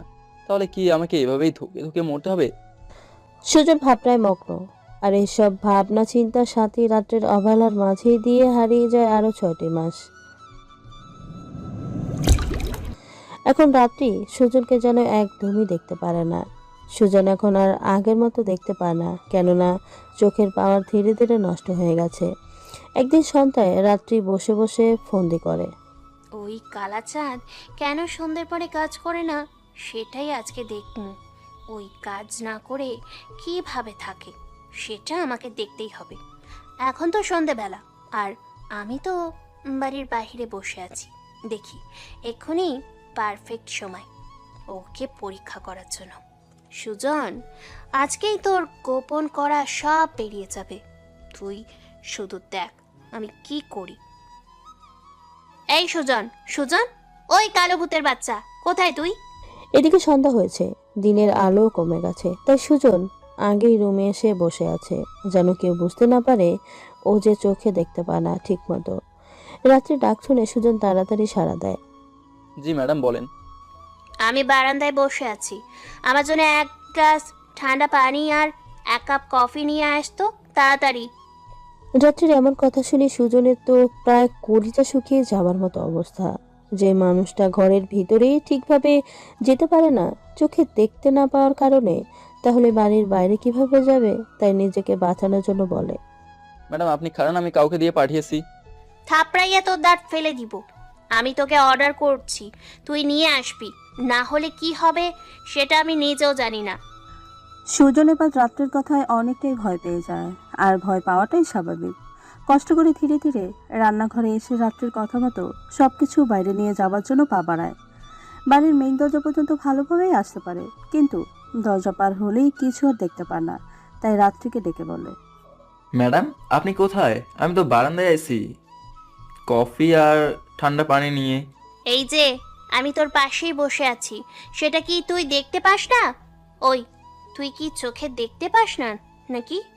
আরে কি বলেন, আমি চোখে দেখতে পাবো না কেন? হ্যাঁ, আর আমি যদি চোখে দেখতে না পাই তাহলে পথ চলি কিভাবে?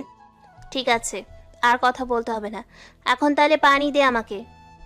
সুজন রাত্রির কথা মতো যেই না সামনের দিকে যেতে নিছে অমনি রাত্রি চালাকি করে পাটা বাড়িয়ে দেয়। সুজন দেখতে না পেয়ে রাত্রির পায়ের সাথে বাড়ি খেয়ে সুজন ঠাস করে পড়ে যায়।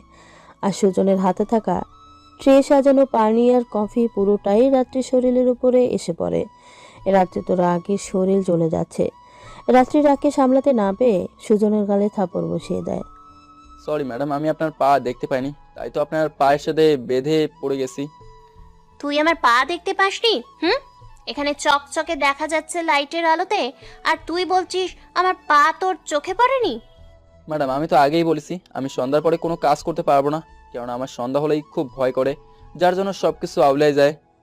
তোর আওলাই যাওয়া আমি বের করছি, দাঁড়া। তোর এত বড় সাহস, তুই আমার শরীরে গরম কফি সাথে ঠান্ডা পানি ফেলে দিস? আপনি যদি পা বাড়িয়ে না দিতেন তাহলে তো এসবের কিছুই হতো না। আমি তো খুব সাবধানে আপনার কাছে আসতেছিলাম।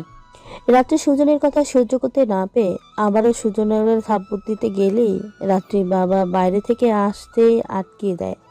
কি ব্যাপার রাত্রি, তুই ওকে এভাবে মারছিস কেন? হ্যাঁ, বাবা, তুমি জানো ও কি করেছে? আজব, আমি কি বাড়িতে ছিলাম নাকি যে জানবো সুজন তোর সাথে ঠিক কি করেছে? বাবা, আমি ওকে বলেছি আমি তো বাইরে বসে আছি, তো আমার জন্য ঠান্ডা পানি আর গরম কফি নিয়ে আসতে, আর হারামজাদা কফি আর পানি এনে সবটাই আমার উপরে ফেলে দিচ্ছে। কি বলিস? ও তোর উপরে ফেলে দিতে যাবে কেন? সুজন, তুমি এটা কেন করছো? হ্যাঁ, স্যার, আমি তো দেখিনি, আর সব থেকে বড় কথা ম্যাডাম পায়ে গিয়ে দিছিল, যেটা আমি দেখতে পাইনি। আর তাছাড়া সন্ধ্যা হলে আমার মনের মাঝে কিছু একটা ভয় কাজ করে, তাই আমি সবকিছু গুলিয়ে যাই। ও আচ্ছা, তুমি তাহলে রুমে যাও, আমি এই দিকটায় দেখছি কি হয়। আর এই যে রাত্রি, তুই সুজনের সাথে এমন ব্যবহার কেন করিস? হ্যাঁ, বাবা, সেটা তো তোমার বাম পকেটে রেখে দাও। আগে এটা বলো, এখানে সব কিছু স্পষ্ট দেখা যাচ্ছে, তাহলে ও আমার পা দেখলো না কেন? তাহলে ও কি চোখে দেখে না? কি বলিস? ও চোখে না দেখলে কাজ করবে কিভাবে? আর তাছাড়া ও সারাদিন তো ঠিকভাবে কাজ করে, ওর কাজের তো কোনো ভুল পায় না। সেটাও তো কথা। তবে বাবা, আমি দেখেই ছাড়বো ও কেন রাতে কাজ করতে চায় না। অন্ধকার দেখলেই ভয়ে আটকে ওঠে। সেটা বাদ দিয়ে একটা কথা শোন, আমরা একটা নতুন প্রজেক্টের কাজ হাতে পেয়েছি। প্রজেক্টটা অনেক বড়, তাই আগামীকাল সন্ধ্যায় আমাদের বাড়িতে একটা পার্টির আয়োজন করেছি, যেখানে চেনা জানা অনেক মানুষ আসবে। বাপের কথা শুনে রাত্রি তো সেই খুশি হয়, আর খুশি হবেই না কেন বলেন? এমনিতেই বাড়িতে অনেক দিন হলো কোনো বড় অনুষ্ঠান হয় না। রাত্রি খুশি ওর বাবাকে বলে। আমার তো এখনই খুশিতে নাচতে ইচ্ছে করছে। বাবা, তুমি এটা কি কথা শোনাইলা? ইস, কত মজা হবে, ভাবতেই কেমন খুশি খুশি লাগছে। হয়েছে, এখন রুমে গিয়ে ফ্রেশ হয়ে নে, কেমন? আর মা, ওই ছেলেটার সাথে এমন করিস না। আমি ওর চোখে স্পষ্ট কাউকে হারানোর বিদায়ক কষ্টের ছবি দেখতে পাই। রাত্রির বাবা কথাটা বলেই সেখান থেকে চলে যায়, আর এদিকে রাত্রি সেখানে দাঁড়িয়ে ভাবতে থাকে। বাবা, এটা কি বলো? ও আবার কি হারানোর কষ্ট থাকতে পারে? আমি তো ওকে ভালোবাসি না, স্বামী হিসেবে মেনেও নেইনি, তাহলে ও আমাকে হারানোর কষ্ট কিভাবে পাবে? যাই হোক, আমি কালকেই ওর হাতে টাকা আর ডিভোর্স লেটার দিয়ে দিব, তাহলে আমার জীবন থেকে ওর স্মৃতি সব মুছে যাবে। আমি আর এইসব বয়ে বেড়াতে পারছি না। রাত্রি এসব ভাবতে ভাবতে রুমে চলে আসে, আর এদিকে সুজন ওয়াশরুমে চোখে পানি দিচ্ছে আর অযোধ্যারায় চোখে জল ফেলছে। আজকে যেন কোনোভাবেই ওর কান্না থামছে না। যাকে নিজের সর্বোচ্চ দিয়ে ভালোবেসেছে, তার সব কিছু দিয়ে দিছে, আর সেই তাকে বোঝে না। এর থেকে আর কষ্টের কি হতে পারে? এভাবেই রাত পেরিয়ে পরের দিন আসে। বাড়িতে ধীরে ধীরে অনেক মানুষের ভিড় জমতে থাকে। সবাই সবাইকে আপ্যায়ন করতেই যেন ব্যস্ত। এদিকে হঠাৎ সুজনের উপরে চোখ পড়ে যায় ডাক্তার অমিতের। ডাক্তার অনেকটাই খুশি হয়ে সুজনের কাছে আসে। সুজন তো অমিতকে দেখেই অবাক। আর স্যার, আপনি এখানে কিভাবে আসলেন শুনি? আমি তো সারপ্রাইজড হয়ে গেছি আপনাকে দেখে। সেটা তো আমি পরে বলছি, আগে তুমি বলো, সেদিন আমার বাড়ি থেকে তুমি চলে এসেছিলে কেন? তুমি জানো আমি তোমাকে কত জায়গায় খুঁজেছি? স্যার, যার সামনের পথটাই অন্ধকারে ঢেকে থাকে সে কি করে আপনার বাড়িতে থেকে আনন্দ করার স্বপ্ন দেখবে? আর তাছাড়া আমি কারো মাথায় বোঝা হয়ে থাকতে চাই না, তাই সেদিন চলে এসেছিলাম। তাহলে তুমি এখানে তো রাত্রিকে পেয়েই গেছো, এখন তো তুমি খুশি তাই না? আমি অনেক খুশি এই কারণে যে আমি এই বাড়ির কাজের লোক হলেও রাত্রিকে তো সারাটাক্ষণ দেখতে পাই। খুব ভালো লাগে আমার, আমি যখন ওর চোখে সারা দুনিয়া দেখি। তুমি এখানে কাজের লোক হয়ে থাকো? এটা তো আমার শুনতে কেমন খারাপ লাগছে। আর রাত্রি তোমার সাথে খারাপ ব্যবহার করে? তার করা খারাপ ব্যবহারগুলোই আমার কাছে ভালোবাসা মনে হয়। কি করব স্যার, একে তো গরিব, তার উপরে অন্ধ, এমন একটু অবহেলা তো পেতেই হবে। আচ্ছা স্যার, আপনার কাছে এমন কোনো ওষুধের সন্ধান আছে যে ওষুধ খেলে কারো কোনো কথাই আমি অপমানিত হব না, মনের গহীনে গিয়ে কোনো ব্যথা লাগবে না, চোখ দিয়ে অযোধ্যারায় পানি পড়বে না? না, এমন কোনো ওষুধের সন্ধান আমার কাছে নেই। দাঁড়াও, আমি রাত্রিকে দেখছি ও কিভাবে তোমার সাথে এমন ব্যবহার করতে পারে। ও কি মনে করছে ডাক্তার হয়েছে বলে যা খুশি তাই করবে? ও কি ভুলে গেছে যাকে কালো বলে এত অবহেলা করছে তার চোখের দৃষ্টি দিয়ে সে দুনিয়ার সৌন্দর্য দেখে? না স্যার, আপনার দোহাই লাগে, আপনি ওকে কিছু বলবেন না।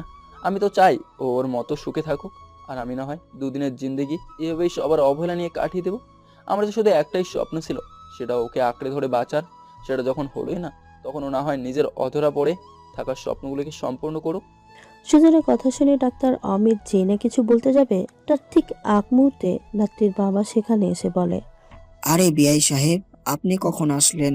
আর সুজনকেই বা আগে থেকে চেনেন কিভাবে? হুম? এই তো বেআই সাহেব, আমি একটু আগে এসেছি। আর সুজন আগে আমার বাসায় ছিল। আমি একটা কাজে বাইরে চলে গেছিলাম বলে সুজন চলে এসেছে আমাকে না বলেই।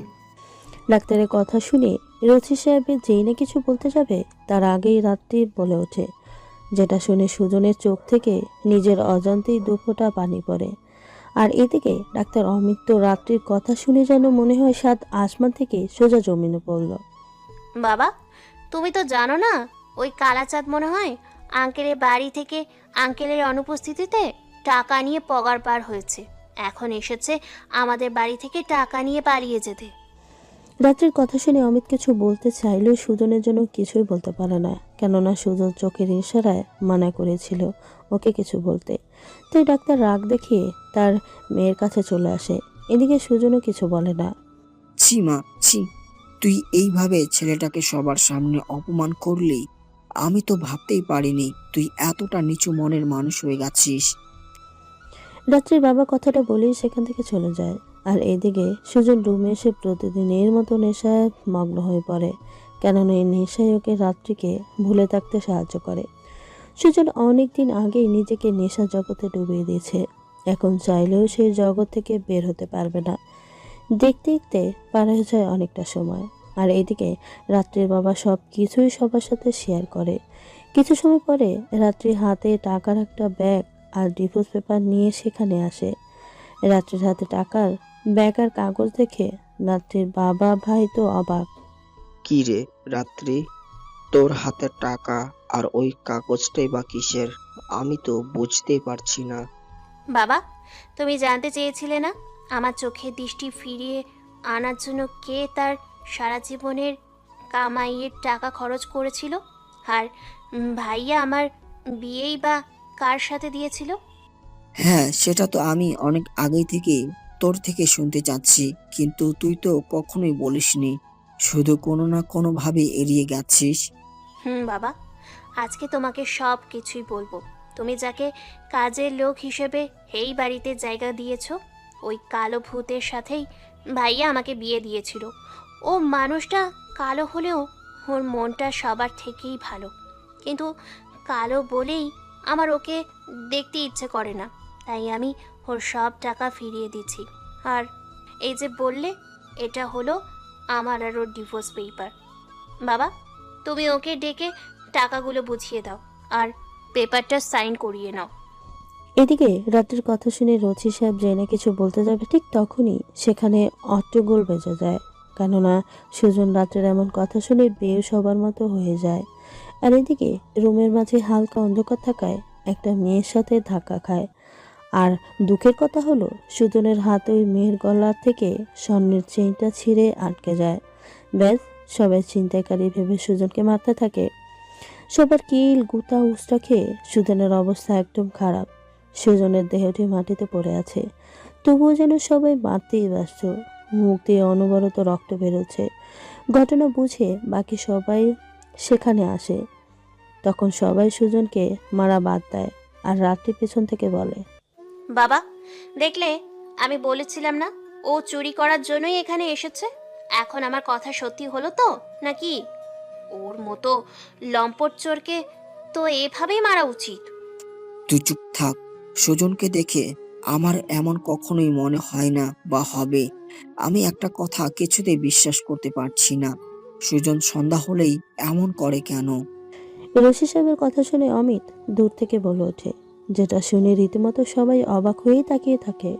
আর সুজনকে এভাবে মারার কারণেই সবাই অনুতপ্ত বোধ করে।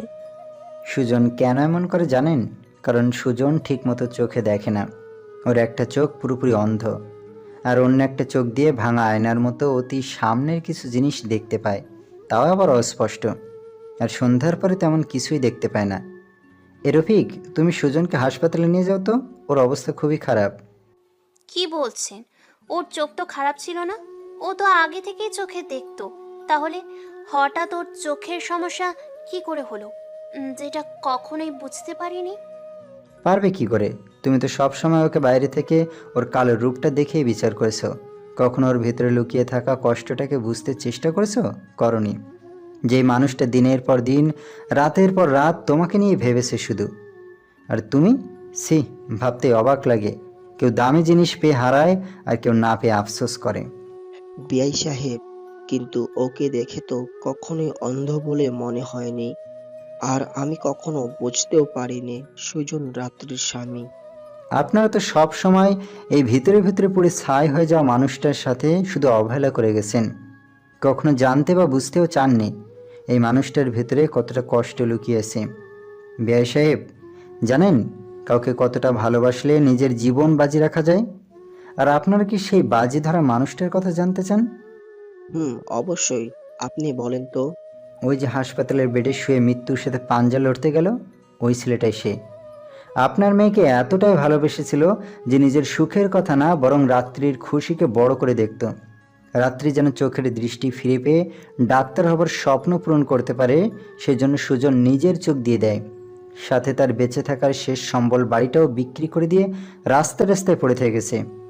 রাতে কাজ করতে পারে না বলে কেউ কাজ দেয়নি, থাকতে হয়েছে দিনের পর দিন, রাতের পর রাত না খেয়ে। জানো রাত্রি, সুজন তোমাকে ভুলে থাকার জন্য কি করতো?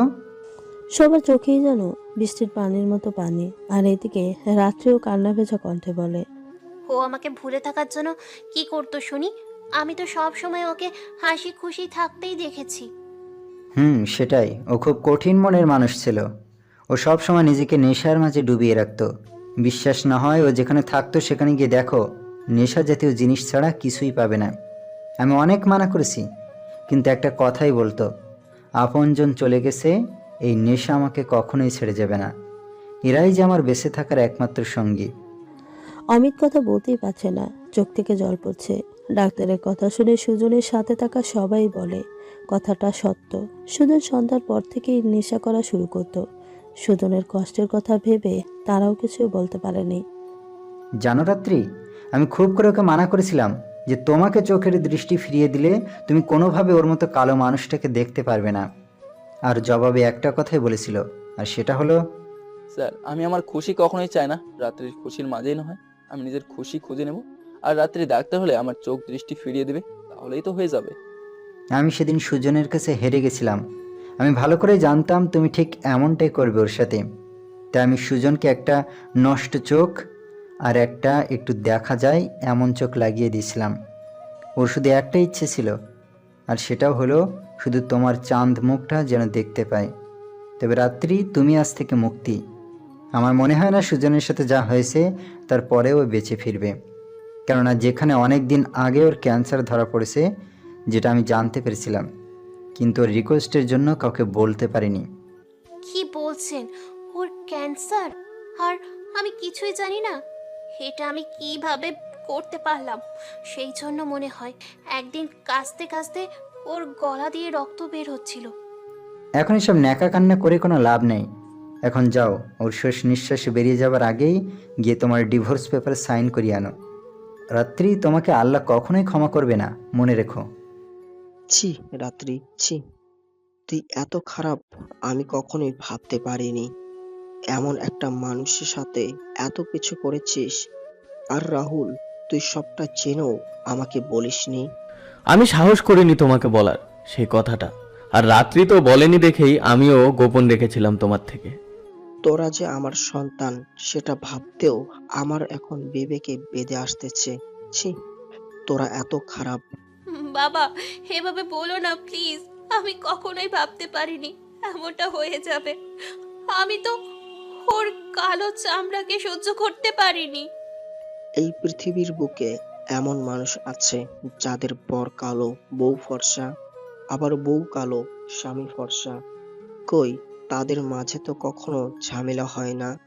তারা তো অনেক হ্যাপি আছে। একটা কথা হয়তো তুই জানিস না, অন্ধকার আছে বলেই আমরা ঘুমানোর জন্য সুন্দর একটা রাতকে পাই। কালো জগতের আলো। আমি আমার এত বছরের ডাক্তারি জীবনে কখনো এমন মানুষকে দেখিনি যে নিজের জন্য না ভেবে একটা স্বার্থপর মেয়ের জন্য ভেবেছে। আফসোস রাত্রি, এমন একটা সুন্দর মনের মানুষকে জীবন সঙ্গী হিসেবে পেয়েও ধরে রাখতে পারলে না। ডক্টর অমিত কথাটা বলি সেখান থেকে সোজা হাসপাতালে চলে আসে, আর পেছনে পেছনে বাড়ি থেকে সবাই চলে আসে। ডক্টর অমিত এসে দেখে সুজন আরামে ঘুমিয়ে আছে, কোনো চিন্তা নেই, মুখটা যেন উপরের দিকে তাকিয়ে হাসতেছে। ডাক্তার অমিত চোখের পানি মুছে হাত দিয়ে সুজনের চোখের পাতা বন্ধ করে দেয়। হ্যাঁ, ঠিকই ছুঁচ্ছেন, সুজনের পৃথিবীর বুক ছেড়ে চিরতরে চলে গেছে। কেন নয়, এই অবহেলার দুনিয়ায় ওর মতো ভালো মনের মানুষ বেঁচে থাকার কোনো অধিকার নেই। অমিত সুজনের দিকে তাকিয়ে আছে। রাত্রে দৌড়ে এসে কাঁদতে কাঁদতে বলে, স্যার, আমি একবার ওর সাথে মন খুলে কথা বলি। কথা দিচ্ছি, আমি ওকে একদম বিরক্ত করব না। দেখুন, আমার কলিজা কি সুন্দর করে হাসতাছে। ওর এই হাসি মুখটা আমি কতদিন হলো দেখি না। রাত্রের কথা শুনে ডাক্তার কিছুই বলছে না। সবাই রুমের ভেতরে আসে, সবাই যেন কান্নায় ভেঙে পড়ছে। রাত্রি অজ্ঞান হয়ে ফ্লোরে পড়ে যায়। সবাই রাত্রিকে নিয়েই বেডে শুইয়ে দেয়। এদিকে সবাই সুজনের পড়ে থাকা নিস্তেজ দেহের সামনে দাঁড়িয়ে ক্ষমা চেয়ে নেয়। দেখতে দেখতে অনেকটা সময় পার হয়ে যায়, আর সবাই মিলে সুজনের দাফন কাপড়ের কাজ শেষ করে। বিকেলে রাত্রি বসে আছে পাগলের মতো হয়ে, সুজনের ছবিটাকে বুকে জড়িয়ে নিয়ে কান্নায় যেন এখন ওর একমাত্র সঙ্গী হয়েছে। মারে, এইভাবে আর কান্না করে কি হবে? যা হবার তো হয়ে গেছে। এখন হাজার কাঁদলেও ফিরে আসবে না। এই জন্য তো বলে, থাকতে মূল্য দিতে শিখতে হয়, হারিয়ে গেলে সেই মূল্যর কোনো দাম থাকে না। বাবা, আমি যে ওর কালো মুখটাকে কোনোভাবেই ভুলতে পারছি না। তুমি ওকে আমার কাছে এনে দাও। আমি কখনোই ওকে কষ্ট পেতে দিব না। আমি সব সময় ওকে বুকে আগলে রাখবো, খুব ভালোবাসবো। ওকে আমার কাছে এনে দাও না বাবা। রাত্রির কথা শুনে ওর বাবা দীর্ঘ একটা শ্বাস ছেড়ে সেখান থেকে কিছু না বলে চলে যায়, আর রাত্রি কান্না করতে থাকে সেখানে বসে সুজনের ছবিটা বুকে জড়িয়ে। অবহেলা জিনিসটা সত্যিই খুব অদ্ভুত, তাই না? যার উপরে পড়ে তাকে একেবারে শেষ করে দেয়। তাই তো বলি, কাউকে অবহেলা নয়, বরং ভালোবাসতে শিখো। কালো ধলার মাঝে আমরা কেন এত দূরত্ব তৈরি করি, যেখানে আল্লাহ নিজের পছন্দে আমাদের তৈরি করেছেন?